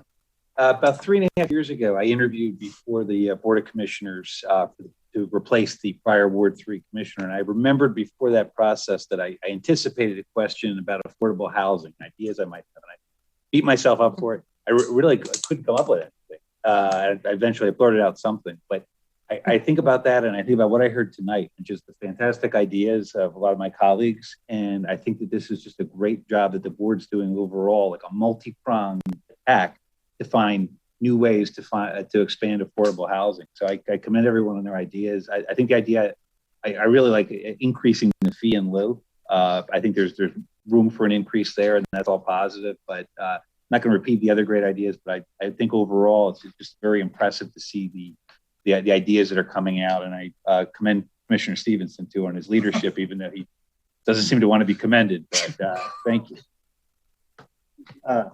Yeah, thank you, Commissioner Grimes. I'm going to be very brief. I join in most of the sentiments that have been expressed by my colleagues. Two issues in particular, the tangled title. I think we can leverage our resources. We have law schools. It's a great pro bono thing. We have LMTV. We could do seminar. I think we can get the message out that legal help can be available, because I think lots of times the difficulties connecting people with the legal need with legal, resources, they may not know they exist. So that's something we can do. The other is I'd also join in the comments, particularly from former Commissioner Phillips. I agree wholeheartedly. I think the purchase of a multifamily building could be really useful. Again, I don't suggest we're going to go in the business of becoming a landlord, because I don't think we're really capable of doing it. And I'm not talking about a massive building, but I think trends are changing. You can have younger people moving in, you can have families in transition. And I think sometimes what people, lower income people need, or affordable housing need, it can be temporary. It can be something that gives them a head start rather than something where they stay in a home for a long, long time. So I think those are excellent solutions or ideas, and I think we should work towards achieving them. Thank you. Thank you. Commissioner Whalen? Yes, thank you. I will first expressly not thank Commissioner Stevenson for all of the not work that he has not done for us and everyone else. So you don't have to keep blushing there, Anthony. On a more serious note, I think I would second Commissioner Sinai, who said it directly, and I think the sentiment is there from everyone else. Affordable housing is, if not one of the major issues of our world right now, of our lives, certainly of Lower Merion and everywhere else in the United States. And this needs to be tackled very seriously. There are a number of things, and obviously we're not recreating the wheel, and we've been invited to the Affordable Housing Committee, which I think is good to lean on their prior experience.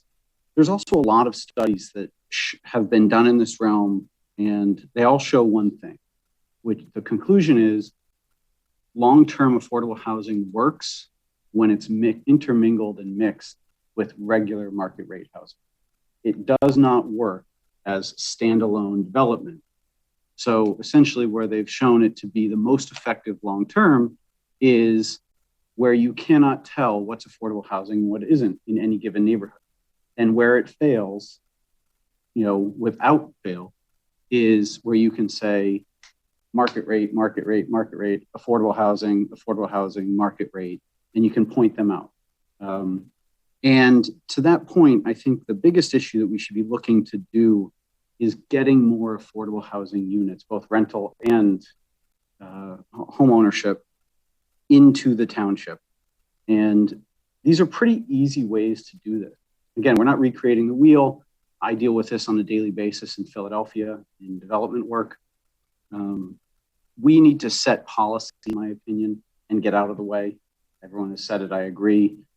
We're not designed to be landlords. I don't think we would be particularly good landlords. We shouldn't be the ones purchasing homes, or sorry, not purchasing homes, purchasing multi-family units to rehab them. It's just not a good use of funds.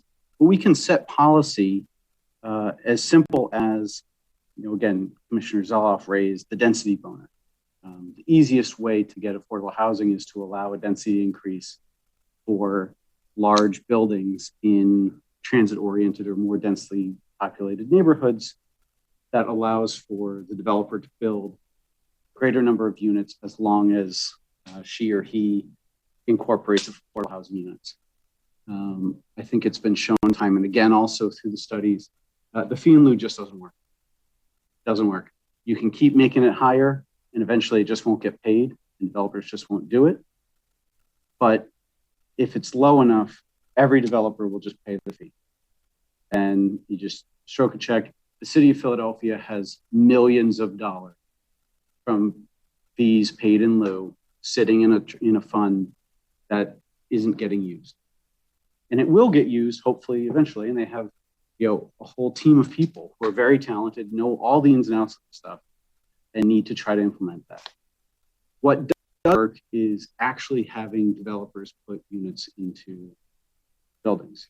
We've lost, I think, a huge benefit that could have been given to this township with the hundreds of new units that have come on board in the last few years.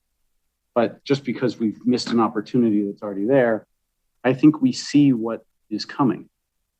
We're not done with large multifamily and multi-use development. We should be excited to see those projects coming in for a lot of different reasons, but one of them is they can actually give us affordable housing that other things can't. I think the other thing I want to make clear is we need to be looking for as many different avenues that work and not necessarily focusing on, well, what's the best avenue? We should be trying lots of different things. The tangled title, I think, is a no-brainer. Obviously, everyone said it. I'm going to back up whatever anyone says on that. And, working with law school students, I think we need the zoning modifications. It's there. I'm happy to get involved to try to help push us towards that. Down payment assistance, the purchasing and the flipping of the one house a year. I'd love to see it be more, but that program works, so we definitely shouldn't stop. So I think in all these ways, we kind of set policy, get out of the way, and let the marketplace run these things. And developers will put in affordable housing if they get a density bonus from it. And as Commissioner McKeon kind of stole my thunder, when I was running for commissioner, I was asked a lot about how, zoning incentives and the new zoning code coming in. And I gave a very easy answer from my perspective, which is the city of Philadelphia about 10 years ago-ish implemented a desire for stormwater management, something that obviously our board is considering a lot about now. And they wanted people to use green roofs on new development or major rehabs. And nobody did. Just wasn't done. It was expensive. Nobody did it. Well, they gave a 25% density bonus for number of units if you put 60% of your roof as a green roof. Guess what? Every single development used the green roof bonus. Every one. I mean, it was like a landslide coming down. We can do the same thing here. And I'm not suggesting, we should do an analysis against what Philadelphia requires. They actually have a payment in lieu process sort of getting funneled out of various neighborhoods at this point. But, we can see what they've done, what's worked. We can use that for our benefit. And, there are ways in which we can streamline the process and basically set the policy as the policymakers in the township, and then let the developers come in and take it from there. Thank you very much. Thank you. So I will just sum it up. First of all, I'm going to attack the praise issue a little differently. I want to thank everybody on this board, including Commissioner Stevenson, Commissioner Churchill, and Commissioner Zella, who are on this committee, for the work. I think it is obvious that everybody is engaged in this issue, as we all should be. In my time here, We've been talking about affordable housing.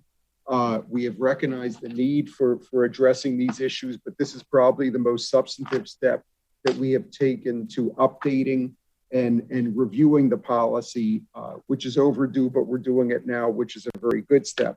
I'm certainly not going to try and repeat the comments, many of which almost all of which I agree with that others have said. I would just step back a little bit as to why, at least I believe we're talking about this for anyone who may be watching tonight, who hasn't constantly been part of this conversation. It's something we should talk about, but the need has grown because we've seen in this township, as everywhere, higher housing costs, higher costs of repair, and residents who have either been forced out of their rental properties because developers have bought their properties, or people offer them money and they frankly can't stay. And we have lost a number of longtime residents in this township because they could not afford to stay living here, which I think is a shame. I would also say that we talk about this in terms of low income. This is affordable housing, but people think of it as low income. But I think of it as a different way. This is helping people who live in this township, who serve our residents every day in many cases, people who provide, who are servers in our restaurants, who work in our stores, in some cases because of the price of housing, who provide government services. Some of our employees who now, and even people who volunteer, firemen and other things, who can't afford to live in this community without some assistance. So I see that as part of this also. So anyway, I'm glad that we're talking about this, and I look forward to further conversation. So I am going to assume that this is providing the guidance that the committee and staff was looking for. Again, I want to thank everyone, commissioners and staff, for their work. And we will move on to the next topic, which is the transportation demand management policies. We're looking for a staff update. I see, Chris, are you going to provide this for us tonight? Actually, I'm not going to provide the update. I'm going to turn it over to a new member of our staff. I think it's a good opportunity. We haven't had meetings in person. During the pandemic, 3 months ago, there was a new assistant director of building and planning who was hired, Charlie Doyle. Charlie has experience. He's coming to us from the Lehigh County Planning Commission, where he was director of transportation and data. Transportation and data are exactly what this next topic is about. Charlie really has added a lot of new skills to our department, and we thought tonight would be a good opportunity for him to make that presentation. Thank you. Charlie, go ahead.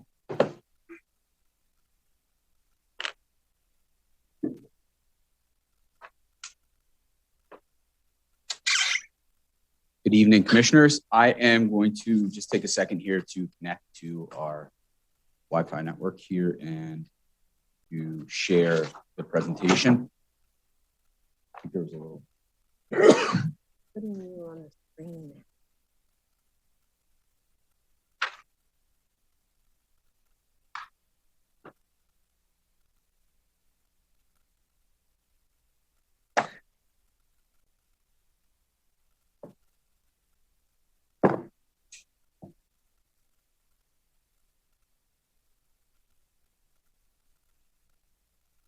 All right. So about a year ago, on June 17th, the commissioners here had adopted a TDM policy, transportation demand management. Tonight, I'll be going over a list of the policy itself, reviewing some of the goals that were created through the adoption of the ordinance, looking at some implementation and how we've progressed throughout the first year, going through assessing our progress, and then finally giving you some examples of our early successes here. So just to give you an idea, remind you what TDM is, Transportation Demand Management. The Federal Highway Administration describes TDM as strategies aimed at maximizing travelers' choices. So it's a very broad kind of goal. So I wanted to make sure that we are understanding that the objective really here is to reduce traffic congestion and change behaviors so that we can get results like alternative modes of transportation, reducing off-peak traveling times. So in our region here, it's about 7 a.m. to 9 a.m. and then 3 p.m. to 6 p.m. To make sure that people could potentially adjust their times, as well as reducing trip distance by encouraging people to live where they work or closer to where they work. Again, kind of connecting with almost our affordable housing issue here as well. And then finally, relying on alternative routes and promoting investment in the transportation network that is truly holistic. So to give you an idea about, again, what I'd mentioned before, that just remind you that this was adopted in 2020. It was created through an agreement with the Greater Valley Forge Transportation Management Association, and it was given a grant through the Delaware Valley Regional Planning Commission, or the DVRPC.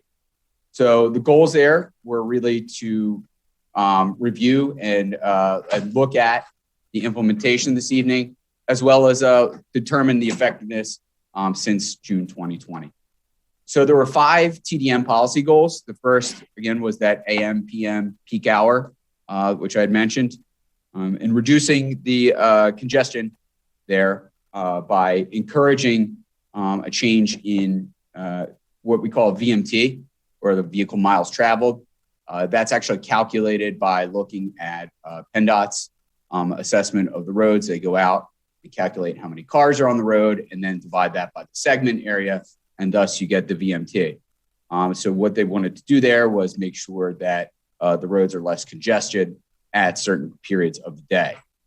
The third point here is to really create a mode shift. This is a somewhat lofty goal, but it is certainly something that would be wildly important for the community. And we can look at things like the mainline greenway as an example of maybe a tool that we could use in the future to create that mode shift, as well as promoting public transit use by creating more accommodating stops for people, bus stops, and creating a network by working with SEPTA to promote that commuter mode shift. The fourth here is to increase bicycle and pedestrian infrastructure by adding both 1 mile of public bike or pedestrian pathways, and then also include a series of 100 bicycle parking spaces through a 6-year timeframe. And then as well, the final goal there is just reaching out to create educational experience for the township residents to make sure that they're understanding that there are a series of options for them to kind of get out of their cars, or use a rideshare program or a voucher program as well. So the policy itself that was adopted really had it's fully voluntary, and it's not required necessarily, but one of the important things about us planners is that we should try to help implement this planning tool. So the implementation here for the policy is seeking through zoning use permits by trying to make sure that developers are well aware of our intentions and your intentions as commissioners here to reduce congestion and make sure that people have a multitude of options for alternative modes of transportation. So that goes into the project development process, as well as, again, those township-led initiatives, mostly educational, but also making sure that we do work with employers within the township. The policy itself reads that the performance measures that we're looking at will be incorporated into conditions that were imposed through the Transportation Demand Management Plan, but it requires for employers as well as zoning and land development through the policy. So if we look at how we've tracked our progress so far, obviously not a giant elephant in the room is that the effects of COVID-19 and the workflows from people on our transportation network have been have changed significantly, whether that's looking at both the use of public transit. If you think about something like the shutting down of an entire train line to the township can have profound impacts on the community.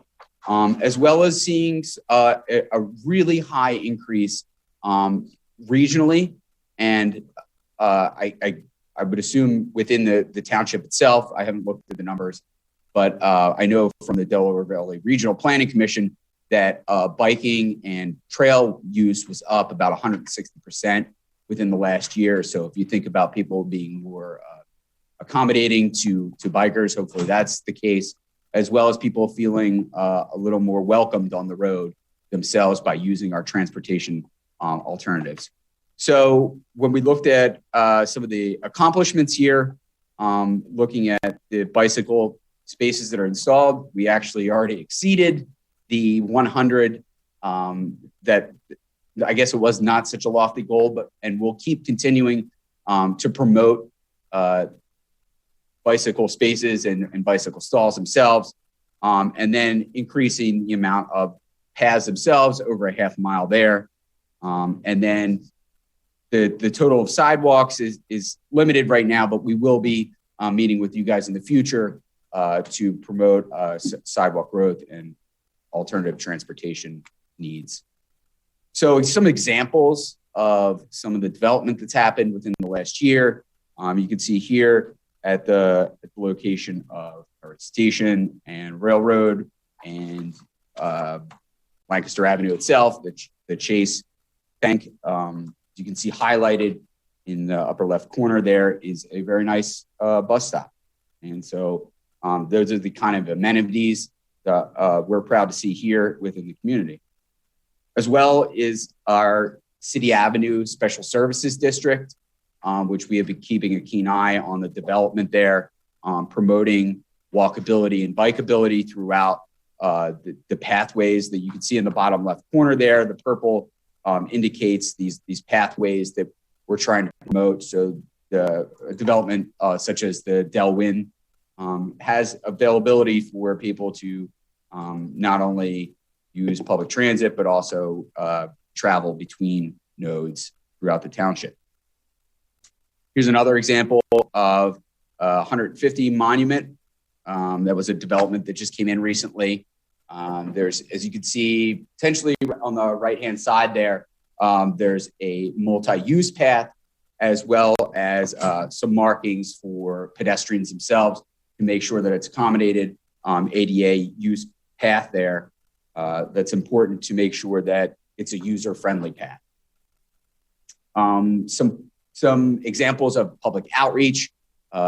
Chris Leswing put on a walk through a portion of the Cynwyd Heritage Trail and along the waterfront to show off the wonderful improvements that have gone on. This is one example. Chris has led a bunch of walks. We had one about 2 weeks ago. The Commissioner McComb was at, and I had a blast learning more about the expanded network that we're working with here.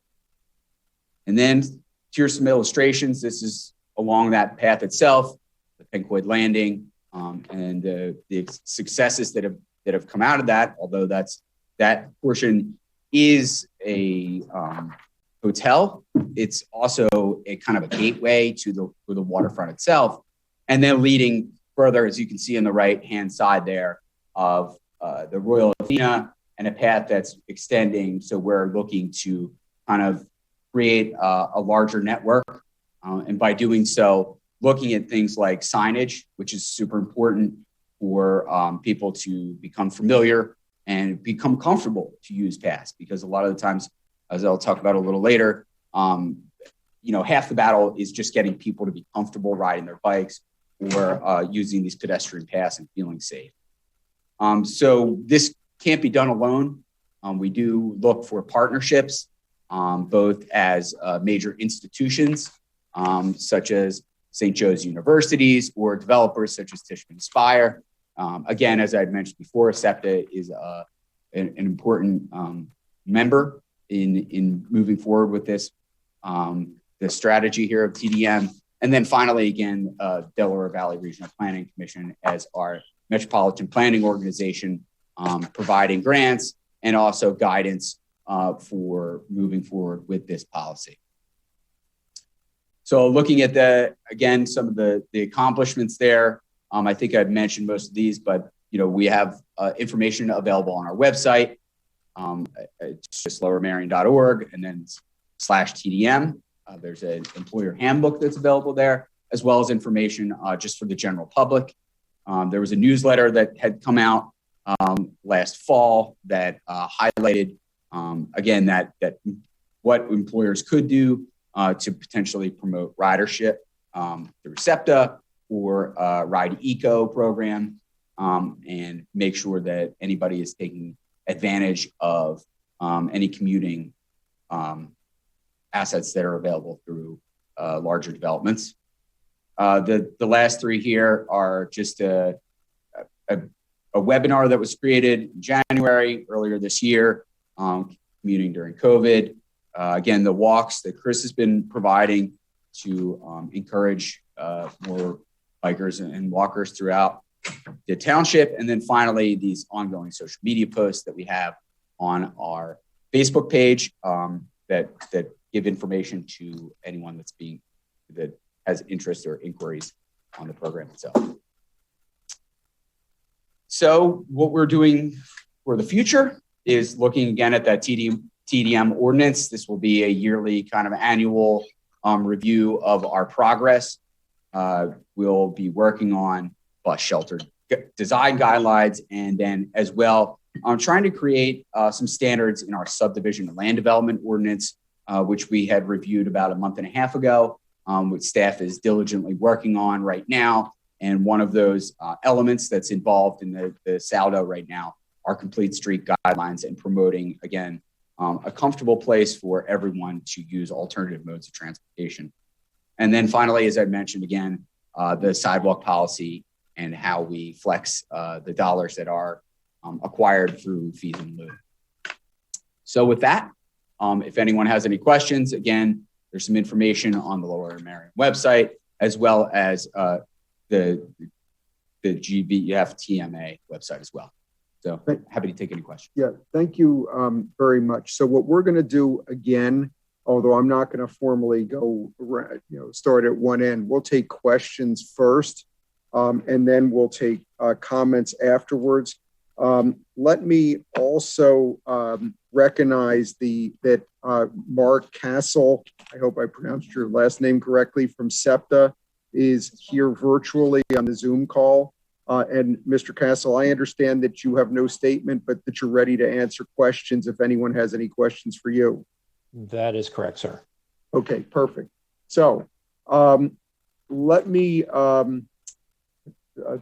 Commissioner Stevenson is itching to ask a question. So just wanted to make sure this is all. Yes, it's hard to miss you after the last topic, Commissioner Stevenson. So why don't we start with questions? Again, no particular order, just raise your hand. Commissioner Stevenson, why don't you go first? Thank you. Thank you, Mr. Chairman. And Mr. Doyle, welcome to the township. My first question is around the public transportation of the bus shelters. Number one is this the shelters that we're talking about? You showed the Chase Bank, which is in my ward, and it's a good job, but there are a couple other ones coming up.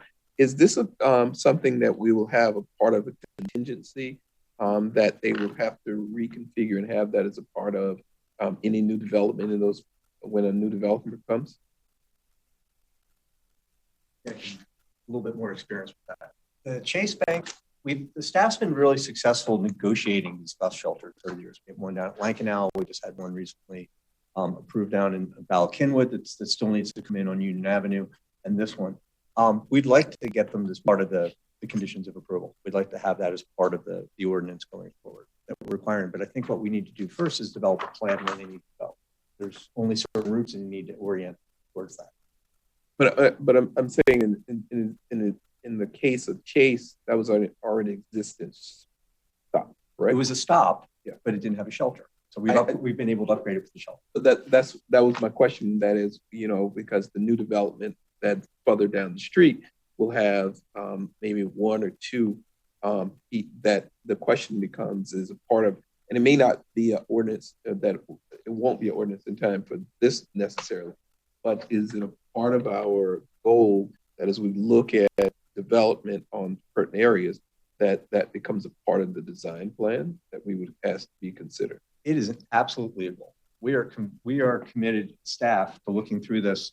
We think if people are going to take public transportation, they need to feel comfortable about it. Like upgrading the infrastructure of that is very important. When we all know that you stand by that. I think there was something in the Inquirer this year. I think it said the saddest bus stop in America. It was one of those, and it was a black eye on the township. Here was a place that it was a degrading experience for somebody to take public transportation.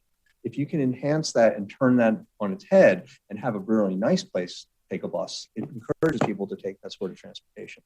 And I think that's what our plan is, to really take more advantage of. We think of ourselves as a railroad community, but we also have access to excellent bus access in this community, and upgrading those facilities so they're equal to what we have with trains is certainly just good planning. And what we found is with this policy bringing this forward, developers, it used to be a hard ask, right? It was, it was one of those things you negotiate. Developers are much more willing to do that now when they know that we have a policy. They know that that's a way to get through their development. I think we'll see this with the Piazza development come forward this month for approval. Piazza's coming forward, and they're planning including 2 shelters on their property on their front. Thank you for that. The next piece of that is a non-development question about that.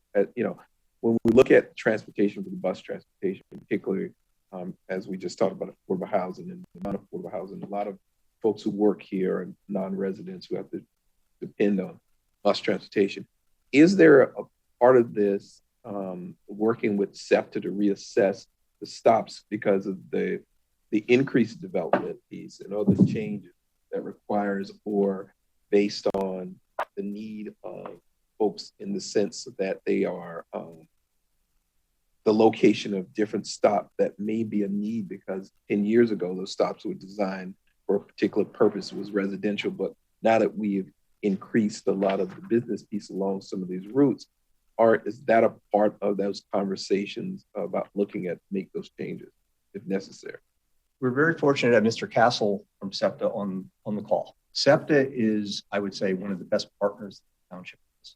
And it relates just not to bus, but to rail. We had a discussion, I think Commissioner Kramer and Commissioner McComb were very familiar with the Cynwyd line.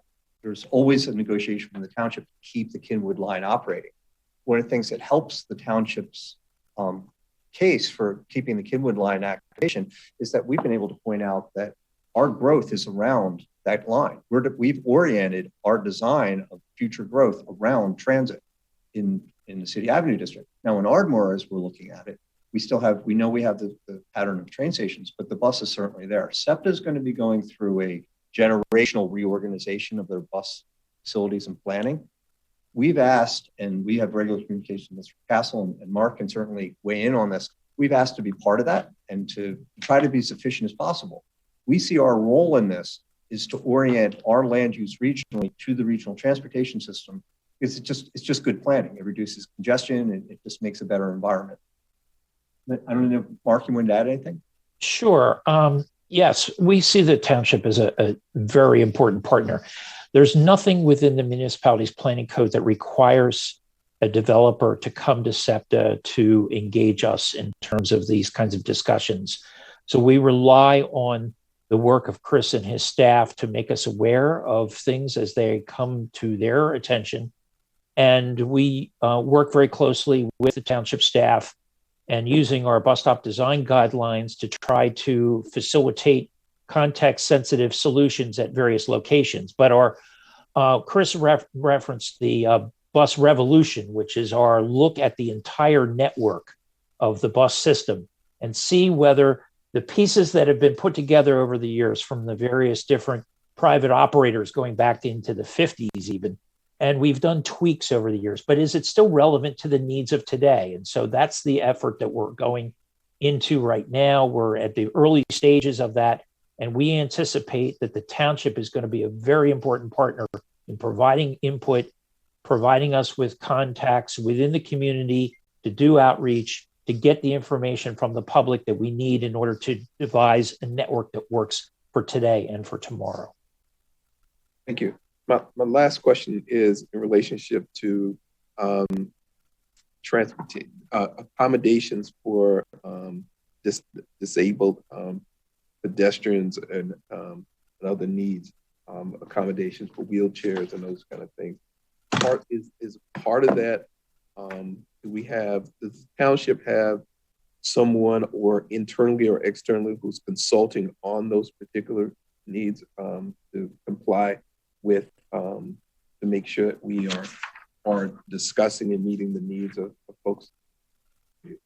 Former director of building planning or building planning, Art Noel was our ADA coordinator. Art retired several months ago, and Ernest Pendleton is now in that position. So we actually have a staff position.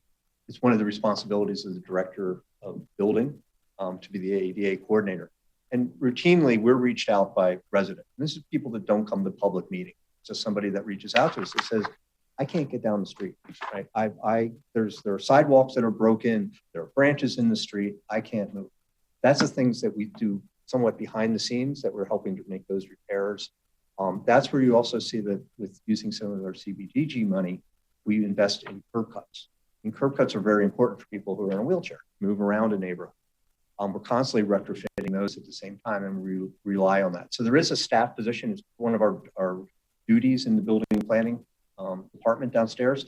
And it's really a kind of an interface between building and planning, but I think it's all kind of committed to all of us to do. I would ask that the staff consider establishing some type of advisory committee of citizens around that. I think that as we continue to develop and we continue to make changes around promoting walkability and transportation beyond a car, I think it's important to have those conversations, whether it's wheelchair or other needs, ADA needs, because that's going to be an important part of establishing for our township to say that we have looked at the larger picture and not wait until we establish something and those folks come to complain about it didn't work, but to be proactively part of that. So I would recommend it. Right. That's an excellent choice. And I think it's something we welcome having been tasked by doing that. I mean, it's one of the reasons why we brought Charlie on board. We really look at this from building and planning, that it's really, everything's oriented around transportation. We don't look at land use first, we look at transportation and the way the people in our community get around. We can certainly work on that. Thank you both for the presentation. Commissioner, if I may address that as well from SEPTA standpoint, we have specific federal guidelines that we work with in regards to design and ADA accommodation, and we are quite assertive about getting that word out. So that is something that is very high on the radar for SEPTA. Thank you. Thank you. Commissioner McComb, please. Thank you, Commissioner Grimes.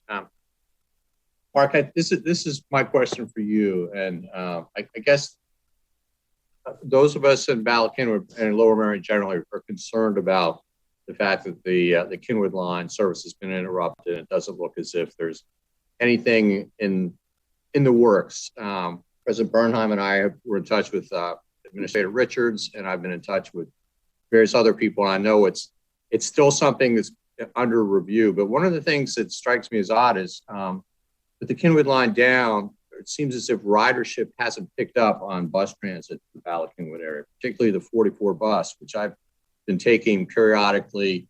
One of the pluses of having a very old car that's in the shop periodically is that it's surprising how few stops the 44 makes coming out from Center City. It's really like 15th and JFK, and then it's in front of 30th Street. So, and there are relatively few people on. Are you seeing migration from the Cynwyd line or from rail to the bus lines, and is that something that's under review by SEPTA? I can't speak specifically to numbers. I know that our overall bus ridership is at about 40%. Regional rail is about 20%. I can, take a look at some of our specific bus stop ridership information that we're generating, kind of as we come out of the pandemic, and see if we can identify any trends, and certainly share that information with you as we discover it. I can tell you, I work on the bus side, but I did reach out to our AGM of operations because I knew that there would be questions about the Cynwyd line. And as you mentioned, it is temporarily suspended. And he made the point to me that there's going to be service increases that are pending in both September and November, and that Cynwyd line service restoration is still being considered as part of the plan for both of those service schedule periods. So I can't give you definitive answers as to when the Cynwyd line would become operational again, but it is not permanently discontinued, and that is not in our plans at this point. Right. Thank you, sir. Anything else, Commissioner McComb? Thank you. Okay. Anything else this side? Oh, go ahead, Commissioner McKean. Chris, as part of the TDM, or Charlie, if you have it, the answer, are there any specific plans for road diets or road narrowing? You're familiar with that plan right now. PennDOT is actually implementing a highway safety improvement program, and they're using some of the money to address those types of issues, as well as the City Avenue Special Services District, where we've been promoting, these pathways and kind of, it's not a road diet, but it's certainly something that getting people off the road. Chris has been a champion of the Mainline Greenway as a low stress network for people to use. Really, our goal, and this is separate maybe from TDM, right, is to make sure that we're creating an entire network to make sure that it's as low cost as possible, but has the most impact. So if that answers your question. And that's why it's by Wynwood, is it County Line Road? It's County Line Road up to Wynwood, is Lancaster. But, so for the ballet area, there's nothing pending right now. There's nothing there, but with TDM, I think it's important to note that TDM is really what goes through with land development in a lot of ways. We have the policy and we try to capture as much of that with how our built environment changes.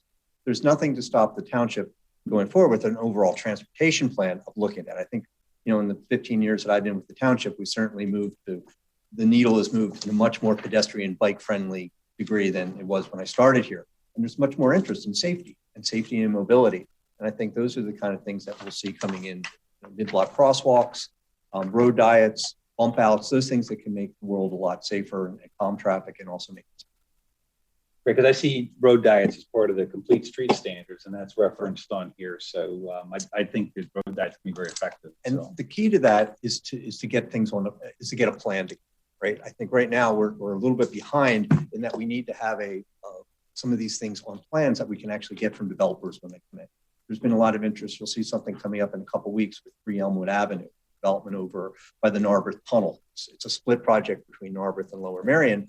And we've worked with the Narberth Planning Commission, and they've had great ideas about the Wynwood Avenue corridor, but many of those improvements are ad hoc. You really do need to do them as part of a plan, but that's a great opportunity to work with Narberth in that to actually develop a coherent set of pedestrian, bike, safety things that help with traffic calming, all of that. Thank you. Thank you. President Bernhard, you wanted to say something? Yeah, no, just very quickly. I wanted to take such a unique opportunity of being able to speak to someone who works at SEPTA, and then and pile on from Commissioner McComb and try to say for the Cynwyd rail line. If you build it, they will come. Any of us who have been driving now to and from wherever our destination is, as things are opening up, find that traffic is back there and then some. So if you can twist the arm of one of those nice AGMs in operation, Mark, to skyrocket this or whatever, however you can use your charm after this meeting to get that Cynwyd line opened up, we'd all be your very best friend. Yeah, I think one of the challenges that we've been facing as an organization, this is not to try to make any kind of excuses, but we've cut back on the significantly on the hours of service for our engineers and conductors because of the cut in ridership. And some of that relates back to the fact that as an organization, we've been losing about $1 million a day during the pandemic. And we're trying to replace that with CARES Act money and various other federal grants and flows from the federal government. And we recognize that that is not a sustainable process over time. And so we're trying to balance a certain amount of prudence in costs of operation against the fact that we're running fairly high levels of service throughout the system, particularly on the bus side, given the ridership that we're generating at the time. So it's been a difficult challenge. And some of the issues are related to the Cynwyd line are the fact that we have to pay trackage rights to Amtrak based on mileage. And so the more miles that we run, the more we pay to Amtrak. And so we want to make sure that those miles are as productive as possible. And so we're trying to juggle all that.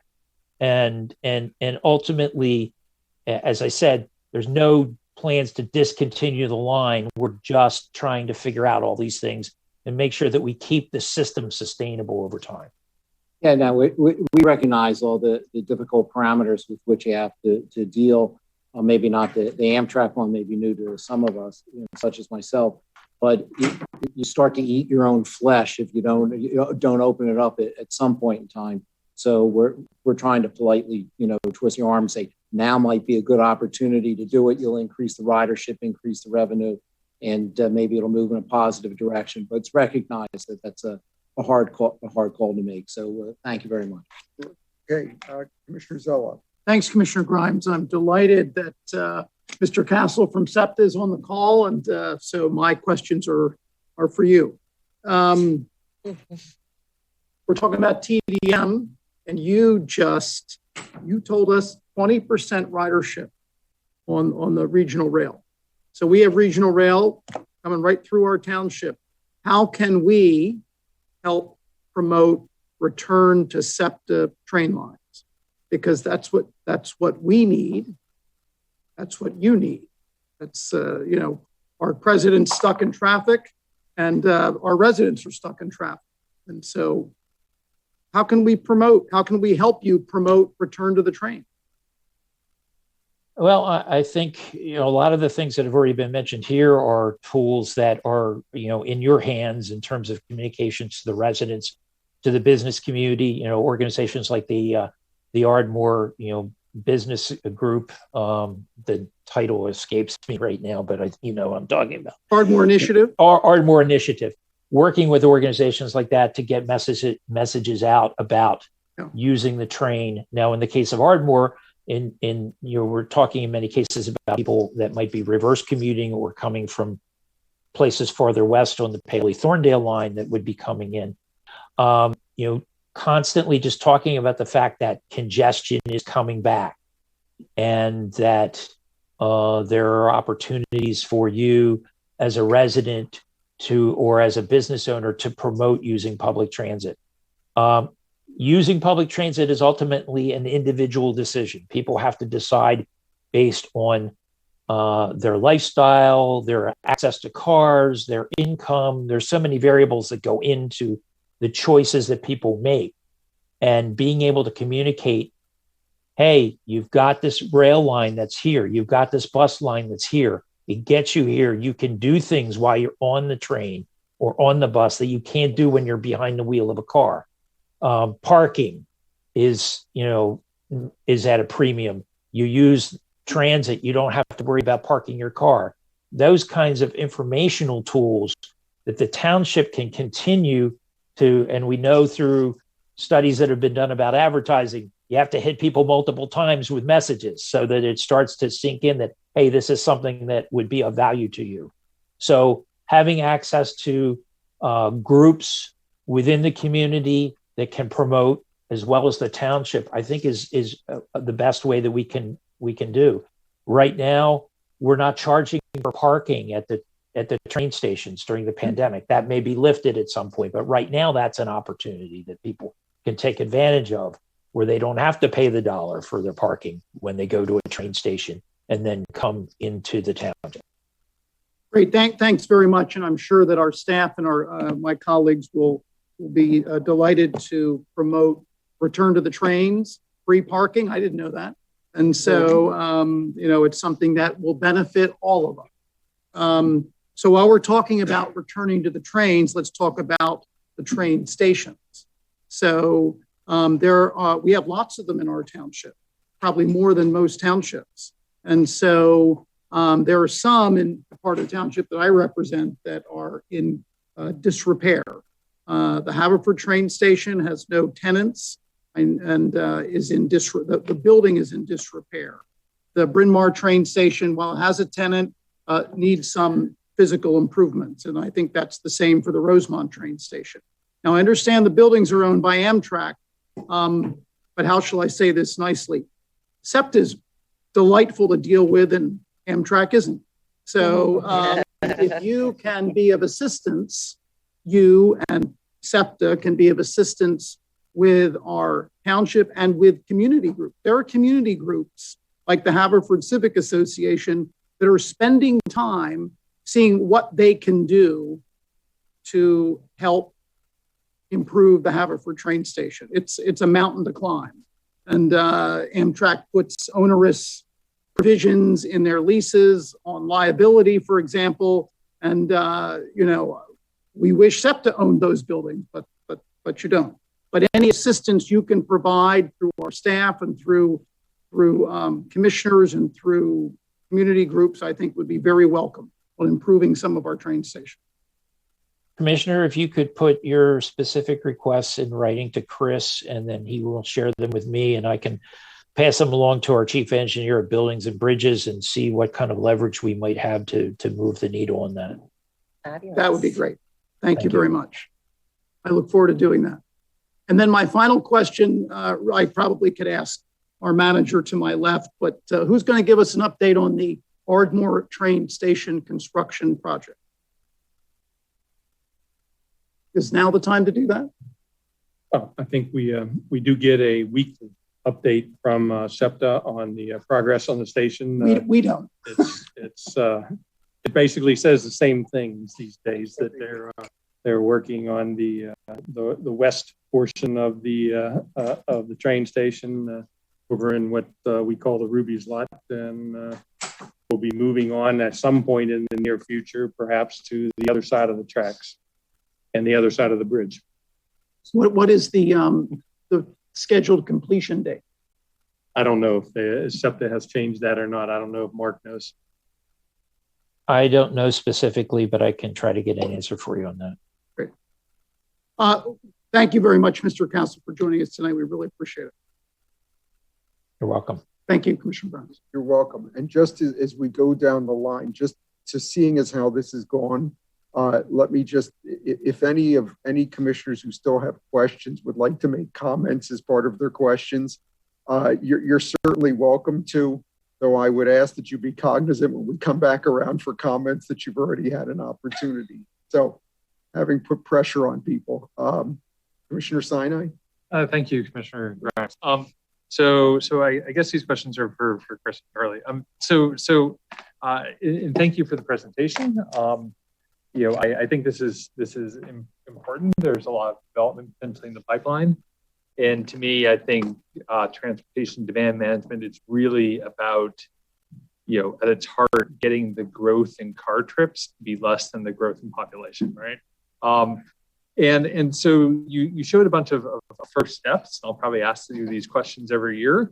But do we know for the bus shelters, and I appreciate last year was COVID, so the answer might be that we don't know yet, but does that increase ridership, or does that actually just make the existing riders more comfortable?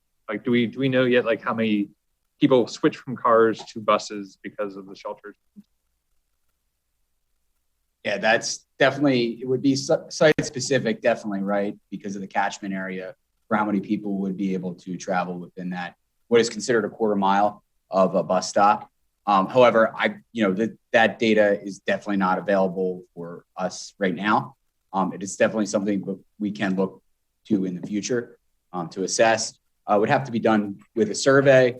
Would be slightly tricky to figure out exactly, but we can coordinate with SEPTA to look at the ridership because they do boardings and alightings for each. So if we could anticipate that when a shelter is being put in place, you could do almost an after action where you would monitor beforehand and then monitor after that the bus shelter was put into place. Okay. So we're going to try and reduce car trips by thousands. And so getting a sense of like what the impact of these might be I think would be helpful as we go forward. I have a similar question for bikes. I think a lot of the stuff that you showed in the slides, the multi-purpose pass, Cynwyd Trail is terrific. I use it all the time. I think it's a terrific amenity. I fear that currently it's largely used for recreation. I appreciate the thesis that biking for recreation is like the gateway drug to biking for work, right? Do you have any sense yet as to like how many people are substituting from car trips to bike trips? Is that a number that's out there in the literature that we can? We don't have. I have more anecdotal information. The Cynwyd Trail has trail counter. We know how many people are using that, but we don't know where they're necessarily going. Those counters are being used for recreation or not.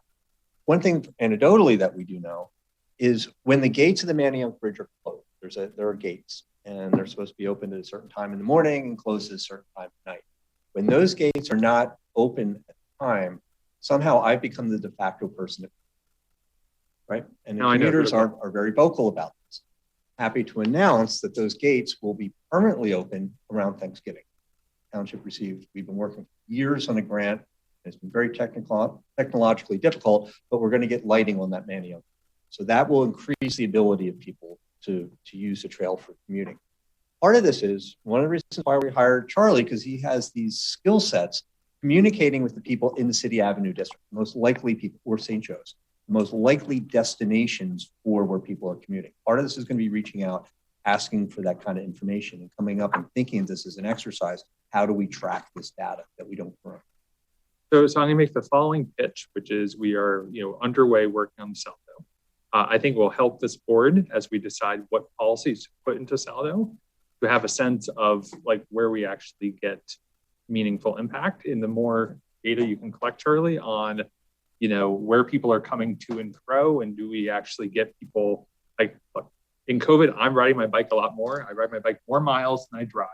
In zero of my biking miles substitute for driving miles, right? And so we need to get that substitution to happen, and we should target our policies to that. Having said that, I think this is terrific stuff that we're doing, and hopefully the numbers will come back because we have to move the needle a long way on this. Thank you. Just to add as well, part of the TDM policy is to go back and have surveys to larger employers. So that is part of the policy there, is to get those action plans biannually. Didn't really work out, obviously, because of COVID, but as we move forward, that those surveys will be something that we will pursue on a basis. So. Yeah, terrific. And I couldn't agree more that you could not get meaningful data on it. Right. So going forward, thank you very much. I appreciate it. Thank you, Commissioner Sinai. Commissioner Courtney, go ahead. Thanks, Commissioner Grimes. I think it's great that we're adopting TDM policies and doing this, and particularly with the emphasis on public transportation. To that end, I wanted to follow up on Commissioner McKeon's questions regarding road diets. We've seen road diets for traffic management. We've seen road diets for safety. Have we seen road diets to encourage public transportation usage? Yes, that is what Complete Streets is. Great. The idea of Complete Streets is all of that, right? It's a street that effectively moves cars most efficiently as you can, but at the same time providing a safe environment for walking, for biking, and building all that in. A really good example of this is something that I don't think anybody in this room thought was going to work when it first came forward, was the 3-lane configuration on Presidential Boulevard and City Avenue, right? That had been a 4-lane area. People were used to getting in and getting out of the township on that. And there was a lot of back to turning that to a 3-lane configuration. As far as we know, and I think Commissioner McComb would hear some of the complaints, there really haven't been many complaints, if any complaints, that has really impacted the efficiency of people using the road. But I can also tell you from people who have used it for biking and for walking, it's a much more pleasant environment. We were just meeting with some developers in City Avenue today, and they were discussing that simple mid-block crossing has improved the ability and made it so people don't have to drive from one end of City Avenue to the other just to get lunch. Because before people didn't feel safe crossing the street. So it helps all of that.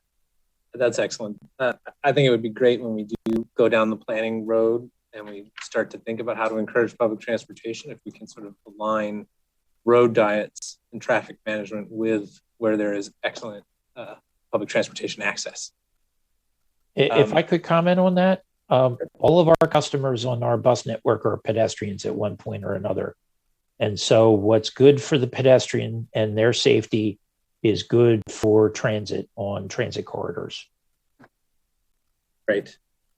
My last question, in your presentation, you talk about how a lot of this is done through voluntary participation of land development. I read that as conditions of approval, which I know we have some mixed feelings about the usage of conditions of approval.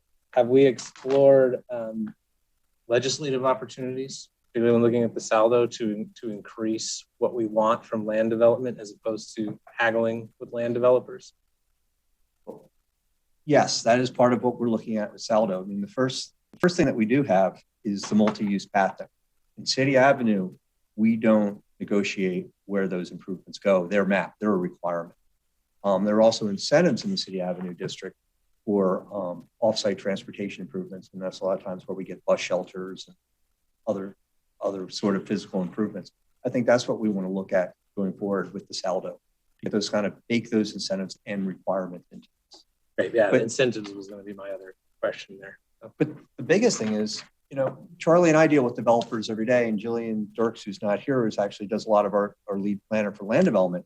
The culture has changed. Developers realize this is just good planning. And I don't know, I think everybody in this room saw the Inquirer a few weeks ago with Inger Saffron's article where Lower Merion made the front cover. And it wasn't just about the Pencoid landing in a private development. If you read the sub headline, it was about trail-oriented development. And she closed the article by saying that what the township's doing by having an integrated network of trails to allow people to connect from transit, from their homes to businesses and to shopping isn't just good waterfront planning, it's good planning.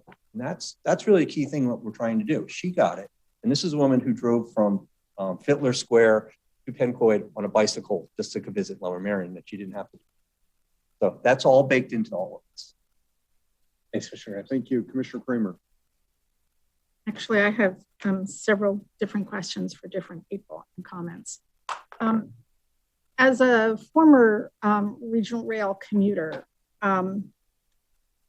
one of the chronic problems that I encountered was lack of adequate parking near our regional rail lines. Is there a plan as part of what you're doing to rethink our on-street parking near the train stations and specifically to remove some of the unnecessary two-hour restrictions that make it difficult for people to commute by train? Not at this time, but I will say, Mr. Castle, who's on the call tonight, I've known Mark for 5-7 years now. Mark originally participated when we were doing the comprehensive plan, and Mark sat on the committee with circulation. And Mark helped to educate the township very importantly that it's not about parking around transportation, it's about access. And that was something that just stuck with me. It's one of those things that you learn in school that you take with you the rest of it. And that's one of the reasons why we've been developing as staff. Because I think, and I'm not trying to avoid your conversation, I think that's a real policy of the Board of Commissioners needs to make that around train stations, because that is something that I think needs a lot of discussion. And there's a reason why that hasn't happened. Primarily it's the culture of people around those train stations. Rejecting, who've been very resistant to on-street parking. So what staff has done is taken some of the low-hanging fruit and tried to improve the road network, either through the trail connection to the Cynwyd Trail or through what we're developing as a mainline greenway of low-stress bike routes of getting people simply easy access to these train stations. Most people in the eastern part of the township live within a 5 to 7 to 9 minute bike ride of a train station.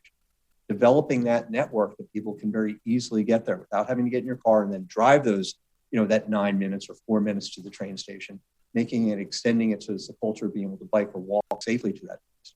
Because we are a transit-oriented community. Now, to move towards that, that's another The idea of increasing on-street parking around train stations, that's something that I think we'd want to talk as a group about how we advance that. That would need to have a study, and I think that would be something we'd want to look at each of the stations to be fair about that. That's a heavy lift. If we just got through fencing, I think parking around transit stations might be just as a hot a topic. It may be a hot topic, but if you're really serious about encouraging people to use public transportation, you have to increase parking. So that's my first question, comment. And then the other two are for Mr. Cassell. Will the Paoli line, which is formerly the R5, return to a half-hour schedule at some point? Because right now it's running 1 hour apart, and that makes it difficult for people who are trying to get in and out of the city when there's no frequency. Is there a plan to increase the frequency at some point? I don't know the specific timing of a plan. Again, I work on the bus side, but I would anticipate that it would come back to half-hour service at some point, but I just don't know when. Okay, and then the second thing I would want to talk to you about, I know some of my colleagues have already spoken about. I represent a major part of Cynwyd and also part of Marion Station. And I would like to convey to you the serious desire of my constituents for the Cynwyd line to resume service. I am contacted constantly by people asking when it's going to start up again. And I just want you to know there is a real desire to have that line functioning again. I think that point is fully been communicated, and I will report that back. Thank you. Thank you. I just have one or two questions as well before we go to public comment.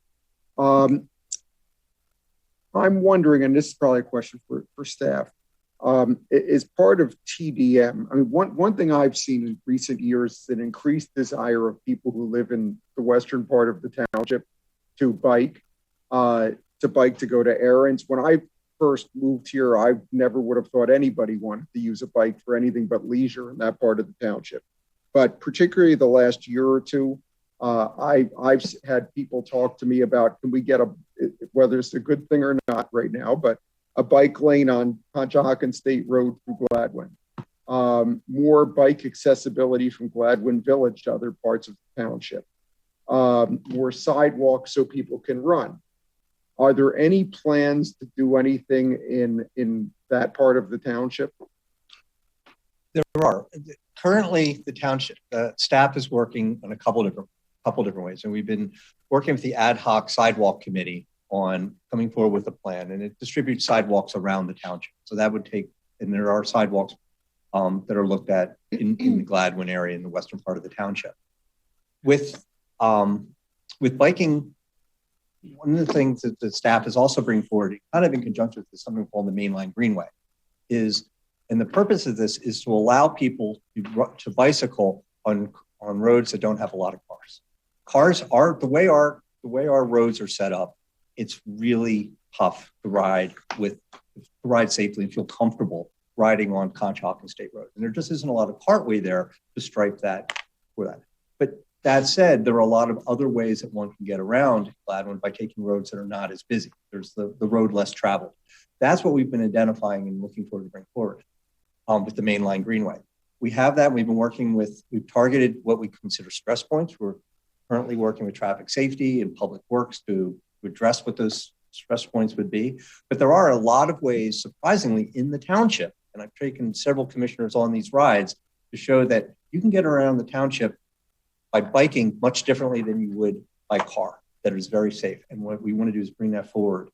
And one of the things that will make biking in the western part of the township much easier is electric bikes. 3 years ago, nobody had ever heard of electric bike. They're becoming much more affordable, much cheaper, because one of the things is not necessarily cars, but it's hills. And it will make it much easier for people to make those. Okay, and I appreciate that response. I think it's important because whether it's something we would endorse or not, people are biking with increased frequency. in frequency, in fact, and walking along some of those routes that you just talked about. So it's happening with or without our endorsement. One issue, I guess, for Mr. Castle, we're talking about before, and Chris mentioned what was, I think, very unfairly labeled the saddest bus stops in North America on Hollow Road at right by Conshohocken State Road. And I'm going to suggest here that the portion of one of those stops is in Ward 3 and one is in Ward 2. And I'm going to say the portion at Ward 3 is probably the one that was the saddest one. But having said that, in my 20 plus years of living in the township, I have never seen anyone using those bus stops. But I wonder if SEPTA gave any consideration to doing anything with those stops in response to the publicity. We have ridership information for those stops, and it appears that there's an average of 1 to 2 people a day. I would agree with uses that. it. The challenge that you have in a location like that, and we kind of we didn't know that was coming when that blog came up with that whole idea. The challenge is when you have a very low volume bus stop, do you discontinue it and then you disenfranchise the users that are there? Or, and doing so, do you make them walk along a road that doesn't have a sidewalk, maybe doesn't even have a shoulder, to get to a bus stop? Or do you keep the bus stop and risk it ending up on a list like that? We try to have spacing guidelines for our bus stops so that we keep them about every 1,000 feet or so, because we know that there are people that potentially will use them. SEPTA is not in the position to actually make improvements on a PennDOT right away or a township right away. Frankly, besides all the legal machinations that would take place, we don't have the capital budget to be able to do that. And so we rely on the owners of the roadway to make improvements. We try to put bus stops in locations that are as safe as possible given the conditions that are out there, but we can only work with what's there. And, you know, people don't want a bus stop put in right at their driveway because they don't want people standing in the driveway. So, you know, we struggled with that one too.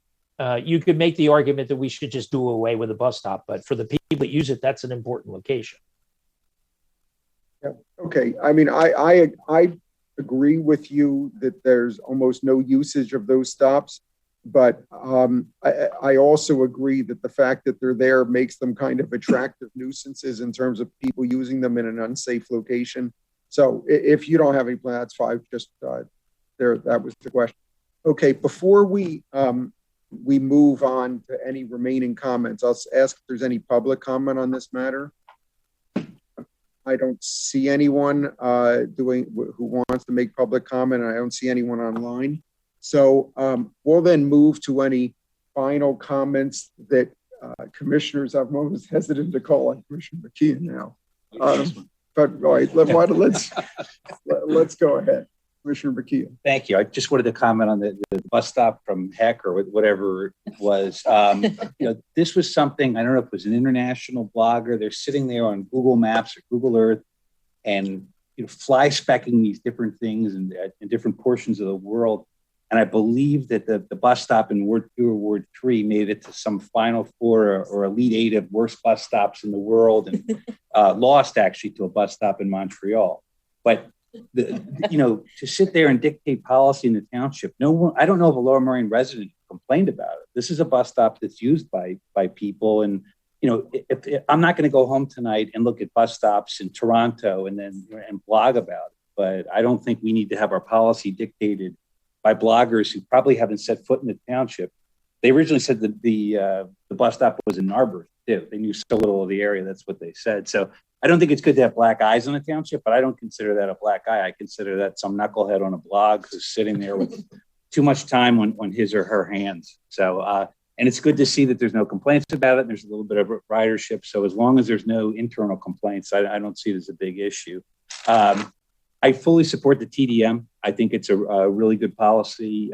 It's my only, I see there's a limitation to it because I think it's very effective for residents, but it's designed for people to bike in the township, the jobs in the township. And if you look at a couple of these roads that were flagged for high travel volume, Belmont Avenue pre-pandemic got 19,000 cars a day. Conshohocken State Road, 15,000 car trips a day. So if you put in 40 bicycle parking spots, that's not going to take a lot of cars off the road. It will improve the situation, so I think it's good. But I really like the idea of road diets. We mentioned the one on Presidential Boulevard. I like the one that, what I've seen so far about the one that's proposed on County Line. The idea that those two road diets are kind of at the edge of the township, and I also like the River Road, the speed humps we have there. I think that they act like deterrents, and they keep a lot of the cut-through traffic potentially out of the township, and that's how you can really reduce the congestion. So there's a lot of different ways to come after congestion, but I think by coming after cut-through traffic with road diets and speed humps and those sorts of things, I think they can be really effective. So I would just ask that we continue to look at potential road diets in other areas. And lastly, I concur with my colleagues on the Cynwyd line. I mean, I felt anecdotally, at least, that this has always been an underutilized resource, and now having it shut down, I think that we should be looking for ways to really expand it. And I'm happy that was brought to light today, and I appreciate everyone's comments on that. Thank you. Other Commissioner Zella. Thank you, Commissioner Grimes. Even though it sort of sounds like it, I think it's important to say that the poor bus stop is not reflective of the quality of constituent service by the commissioners in wards 2 and 3. I want to thank Charlie and Chris. I look forward to this periodic reporting on TDM and the accomplishments in pedestrian and bicycle access in the township are something I think we all are happy to hear. Something that hasn't come up, but something I've talked about before. I think one way to reduce traffic during the morning and the afternoon is to promote use of our remarkable and environmentally friendly school bus fleet. We have one of the largest natural gas bus fleets anywhere, and it's rare for me to see a school bus that is anywhere near full. So I think that we should encourage use of school buses by families with school children in Lower Merion Township, who will all benefit. And finally, when it comes to off-street parking at train station parking lots, that is parking lot dependent. The Bryn Mawr train station parking lot is never full. So I think it's if that gets looked at, that has to be dependent on the train station. But thanks very much for this report. Thank you, Commissioner Zella. Other comments? I see none. So I'm just going to wrap it up. Let me just say for myself, I think it's been a terrific start. One other benefit that hasn't been mentioned, and maybe this is incidental, Commissioner Sinai mentioned about the Cynwyd Trail. He doesn't see a lot of commuters on there, which I think is true. On the other hand, I think, and I understand the Manayunk Bridge is going to get lit and will be open 24/7 starting in the fall at some point, which I think is great. Chris, I never thought to call you when I'm on there before it's open in the morning, but it saves me another mile of running in the morning because it's closed. But one benefit on that end, I do run once a week on the Cynwyd Trail, and it's a safe place to walk and run, whereas before it was open, frankly, you're on the sidewalk and in the streets, which are less safe. And I think that has been a tremendous, maybe incidental benefit from TDM, that it's made a number of streets and areas to bike much safer for everybody. So having said that, I thank staff for the update. Mr. Castle, thank you very much for participating. Please make sure we all have your personal phone number before you leave so we can call with additional complaints and questions. So President Bernheim, that concludes the business of the Building and Planning Committee. Well, thank you very much, Mr. Grimes and Mr. Castle. Mr. Doyle, thank you. And Mr. Castle, when you go back to SEPTA, I'm sure you'll tell them not only are we entertaining, but we're very proactive about public transportation. And Mr. Doyle and Chris Leslie, thank you for the presentation and a job well done, Commissioner Grimes, this evening. That will take us to our next committee meeting. That's our Finance Committee, and we'll acknowledge its co-chair of Vice President Gavin. Great. Thank you, President Bernheim. We have 2 items on the agenda for our Finance Committee, which is scheduled to have begun at 7:15 p.m. approximately. So we'll do what we can. The first item is an award of contract for the Cynwyd Pump Station Bypass Connection and Flow Meter. I'll start off by making a motion, and then we'll get to comments on that. So I will move to recommend to the Board of Commissioners approval to award a contract for the Cynwyd Pump Station Bypass Connection and Flow Meter to the following bidder in accordance with bids received on Thursday, June 17, 2021 at 11 a.m. prevailing time, and the recommendation of the Chief Financial Officer with the approval of the Director of Public Works and the Township Engineer, who is Zimmerman Environmental LLC, for a total lump sum bid of $45,000.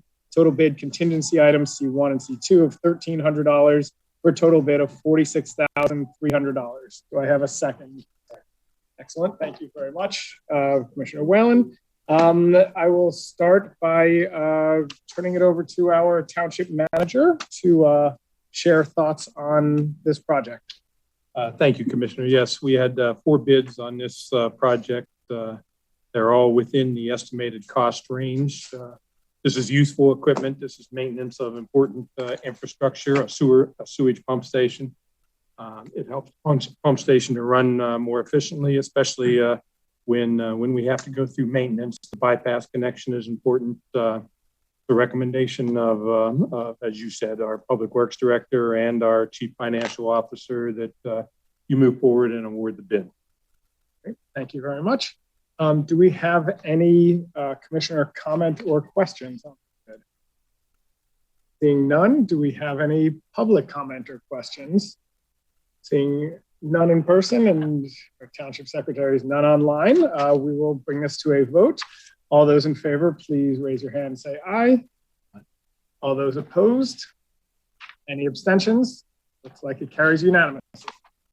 The second item is an award of contract for our stormwater fee feasibility study, which I have a hunch may take a little bit longer. So I will start again by moving to recommend to the Board of Commissioners to approve the awarding of a contract for stormwater fee feasibility study to the following bidder in accordance with bids received on Thursday, April 22nd, 2021 at 11 a.m. prevailing time, and the recommendation of the Chief Financial Officer with the approval of the Township Manager to Arcadis US Inc. for a total bid of $140,993. And again, I'll turn it over to our Township Manager for explanation of this. Actually, before I do, I'll see if we have a second for that motion. Commissioner O'Neill, thank you very much. And now I will turn it over to our Township. Thank you, Commissioner. This is a fee study that you allocated funds for in the 2021 budget with the expectation that this study would likely cost in the neighborhood of $200,000 to fully complete and would likely span 2 years, 2021 and 2022. We had 6 proposals submitted for the project, all from very qualified consulting engineering firms who all had pretty good history in completing these projects. This is a professional services contract, so you are not required actually to do a bid process, but it is our practice and it's good government to do so. And so we went through the RFP process. We had an evaluation team of staff who went through the proposals and reviewed first technical proposals.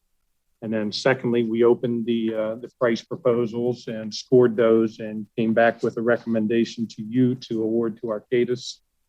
We had a lower price offers, but that was essentially an offer to shortcut the public participation process. And that really wasn't something that we thought would work in Lower Marion Township. And so we certainly didn't want to shortcut the public participation process. The study will take a look at how we're paying for stormwater in the future. As I said, it'll take several years, at least 21 and most of 22 to complete. So you wouldn't really be looking at an implementation if you chose to go forward until somewhere in 2023. A stormwater fee could fund just capital stormwater, or it could be used to fund both capital and maintenance. That'll be a decision you'll make down the line as a part of the study. And by the way, you also have a sort of a break point in the way we constructed the RFP. So you're able to take the study to a certain point and decide whether you like what you see, and decide whether you're going to go on to the second half and actually have the study, have the fee actually designed and literally set up and ready to go. With that, I'd be glad to answer any questions. Thank you, Manager McNeely. To streamline the process a little, we'll first see if there's any public comment. Seeing none in person, seeing none online. That did streamline the process. We will go to Commissioner comment and questions, starting with Commissioner O'Neill. So, Vice President Gavin, and thank you, Ernie, for that great overview as we begin the process this evening. And I just wanted to start by saying that the Ad Hoc Stormwater Committee met, that is Vice President Gavin and Commissioner Courtney and I met last week. And we are all very pleased with Arcadis as the selection for this fee study. And we believe that this really is an appropriate step forward, and as we deal with the long-term effects and finances that surround funding major expensive mandated projects. So if we move forward this evening, we will be establishing a new community group that will be very much a part of the public process that Ernie described to us. So we're pleased about that. And in the end, the result will be, if we decide to move forward in that stage 2 plan, is a very simple, streamlined, simplified billing process should it get to that point. But the key will be simple and uniform in the way it is created. And just to give a little background in case anybody is curious. So unfortunately for us and other first-class townships in Pennsylvania, we had a bill that we've been kind of trying to figure out ways around the legislative process to how can we help to generate revenue without creating other types of organizations or structures within a government. Unfortunately, these efforts continue to fail. We have great sponsors. The sponsors retire. We get a new sponsor. It looks good. It gets stuck in committee. Right now, it's stuck in the House Local Government Affairs Committee. And while we may be able to move that out of committee in short order, it faces major Senate opposition. So we're going to have to just continue to monitor that with our lobbyists in Harrisburg PMO. And so I also want to close before others, I'm sure you'll have comments too, is that just to give you an idea of scope and how expensive these projects are, just alone for next year is $1.7 million in expenses that these are projects that we have to do. This is just to comply with the federal government's, mandates.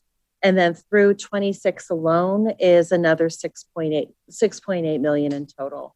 So there's a lot of money at stake. And I, for one, support any notion that where we can flatten the burden across many individuals, not just residents, but nonprofits and also school districts, for example. And this seems like the fair and equitable thing to do at this juncture. And I think that's all I can think of to say now, but just thank you for your support and look forward to continuing along this path in the next couple of years. So thank you. Thank you, Commissioner O'Neill. Any other comments or questions? Okay, Commissioner Zella. So, I have had concerns about this, and I continue to have them. We don't have in our capital budget stormwater plans beyond MS4. We have an amount every year that goes out in our capital budget of $1 million out through 6 years, but we don't have a plan. And we are going to receive and have received significant federal funds that in this category of project qualifies. But I am glad to hear from Commissioner O'Neill in very supportive of a simple system and a uniform system, a non-complicated system that doesn't have appeals like our new system of bamboo. It'll be the same officer. I hope it's no officer. And I am pleased to hear from our manager that there's a break point so we can evaluate, and also pleased to hear that this would be the one and only study. It wouldn't require a study, another study to get to something specific. So we, you know, one of the strong arguments for a stormwater fee is that institutions that don't pay real estate taxes would make payment. You know, we do have 10 institutions, all schools, that pay a pilot fee to the township every year, payment in lieu of taxes. I hope this doesn't jeopardize that. Thank you, Zilla. Seeing no other comments or questions, I have a couple of questions for our township manager. You talked about the potential to split this in half. How much is the cost of the first half versus the second? Is it 50-50? Is it 90-10? It's not quite 50-50. It's somewhere close to $90,000 on one side and the balance on the other side with the higher amount up front. Okay, and I know when and tonight we're just talking about recommending to the board the stormwater fee and not necessarily the stormwater fee study and not necessarily a stormwater fee. So, you know, when we first started thinking about this, you know, it was at the beginning of COVID. We had a lot of debate over taxes. The township has just received a large amount of money. If we do this study and say, hey, we don't need this right away, and maybe we need it down the road, how long would you say this study is good for? You know, if we decided in 2025 or 2026 that we wanted to implement a stormwater fee, could we still base it on this study, or would we have to redo a study? I think if we go all the way through the process and we're literally set up and ready to bill, it then just becomes a matter for the board to decide when you want to initiate it. And I think the thinking here really is how do we want to fund stormwater long-term in the future? Indeed, maybe we don't need it in 21 or 22, but as we go out for years in the future, this may be an alternative that the board may want to exercise. So I think if you go all the way through the process, you'd be in good shape to implement it, even if you delayed a couple of years. Great, thank you very much. And just in my comment, as Commissioner O'Neill said, I'm on the ad hoc stormwater committee, and we met and all thought this was a very good idea to move forward with this. Project did come in significantly under what we expected it to, and while it's an expensive endeavor, it seems like a very worthwhile one, especially with the knowledge that it can be used, you know, moving forward, and not necessarily it goes out of date immediately if we don't implement it. So thank you. Are there any other comments or questions? With that, we will take a vote. All those in favor, please raise your hand. That looks like all but one. All opposed? That looks like one vote. Any abstentions? All right, it looks like this carries. And with that, that concludes the business of the Finance Committee. Thank you, President Burnett. Yeah, thank you very much, Vice President Gavin. Appreciate that. And I think, as you noted, the study is going to give us information that we can analyze what we want to do going forward, and it does not have a short shelf life, which is very important. So you pointed that out. That then brings us to our next committee meeting this evening, saving best for last, some may say, and that's our Administrative and Human Resource Committee, and recognize its chair, Commissioner Churchill. Who said that? We have one item on the agenda, and that is to consider for recommendation to the Board of Commissioners approval of a 2021 salary increase of 3% for the township manager and the township secretary effective January 1st, 2021. Do I have a second? Any seconds? Thank you. Is there any discussions on this? If I may? Yes, please. Thank you very much. First, I think you ought to note that since the township manager and township secretary are being moved simultaneously, they don't really sink and swim together generally, but I think we'll take a risk on this one as opposed to doing it in two separate fashions. But in so doing, I think I'd be very remiss if I did not comment on the fact that the gentleman to our right, our township manager, who's been, how many years? 6, 7? A little above 7. Yeah, 7 years has served in this capacity. And I think in each and every year is demonstrated to us that the depth of his knowledge of municipal governance seems to have no end. And his mastery of all the various codes that control the township are incredible. His ability to convey that to us is equally remarkable. And besides having the substantive knowledge, his capabilities as a manager is something which is also exemplary. All of the staff in the township would probably give us a number of war stories of complementary aspects of it. And I think since coming on, there's been almost a complete turnover, but for our superintendent of police and chief fire marshal, who are now, from all the various departments. So it is your team, Manager McNeely. And I think in having this increase is something well earned and deserved, and some of us might even have considered being able to do something beyond that. In addition, during the last 17, 18 months of the pandemic, that which has been done within this township to keep it running and operating so that it appeared completely seamless and without a glitch has been in large part because of our manager and the staff and the manner in which he has been able to handle the situation, from the finances, from from public works, from the overseeing, each of those department heads. I think most people would quickly concur that they didn't notice anything. And that is just absolutely remarkable.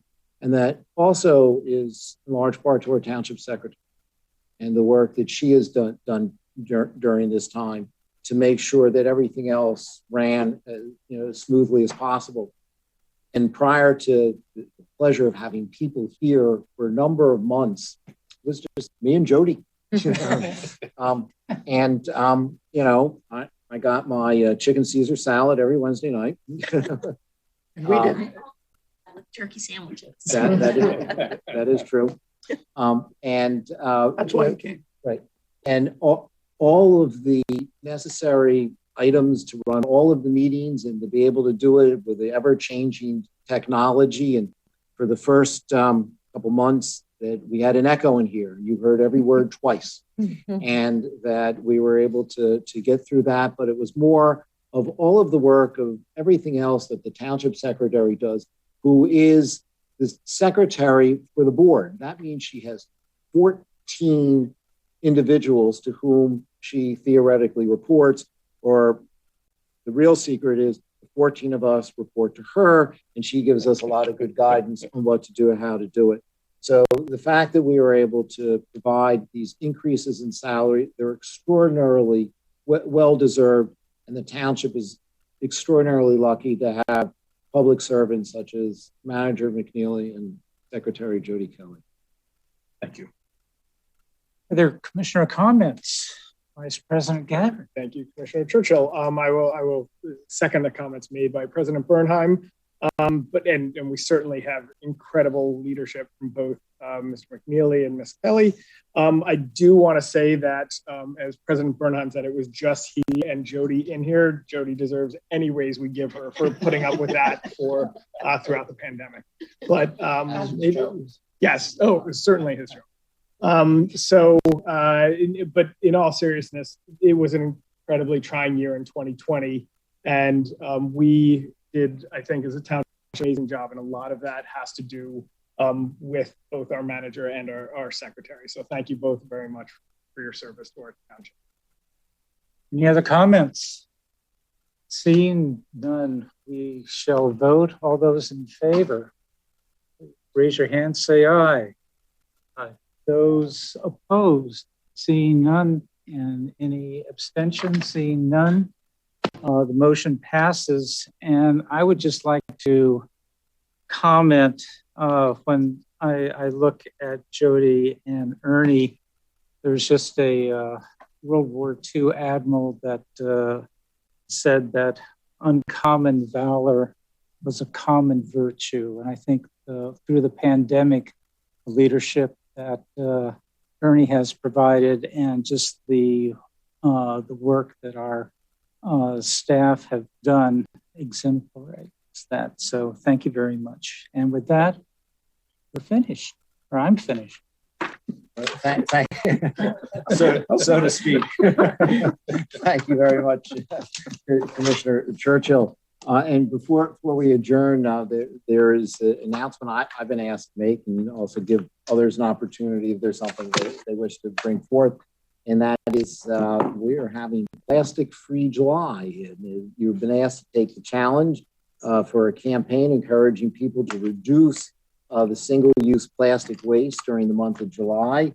And while eliminating single-use plastics from our daily lives can seem like an overwhelming task, even a few simple changes such as bringing reusable bags when shopping, using reusable water bottles, skipping plastic straws, refusing utensils, they make a big difference. So we hope you all participate in that, and you ought to know that Lower Merion has joined some litigation in order to help have the ability to be able to have our option to have ordinances so that we can limit the use of plastic. Is there anybody else who has any announcements that they wish to make? Yes, Commissioner Zella. Thank you, President Bernheim. Unfortunately, this summer is the second consecutive summer when there's not a regular schedule of the Bryn Mawr Twilight Concert Series, but there are two concerts coming up this weekend. So it's the two concert series, the Bryn Mawr Twilight Concerts in the summer of 2021. Saturday night at 7 o'clock is the Keystone Corners Brass Quintet, and Sunday is Tony Trishka Dudley Cannell Band. Both at 7 o'clock, both at the Bryn Mawr Gazebo, under the stars. It's a beautiful way to spend a summer evening. And so now you all know, and everybody watching knows. Thank you. Anybody else with any other business or announcement?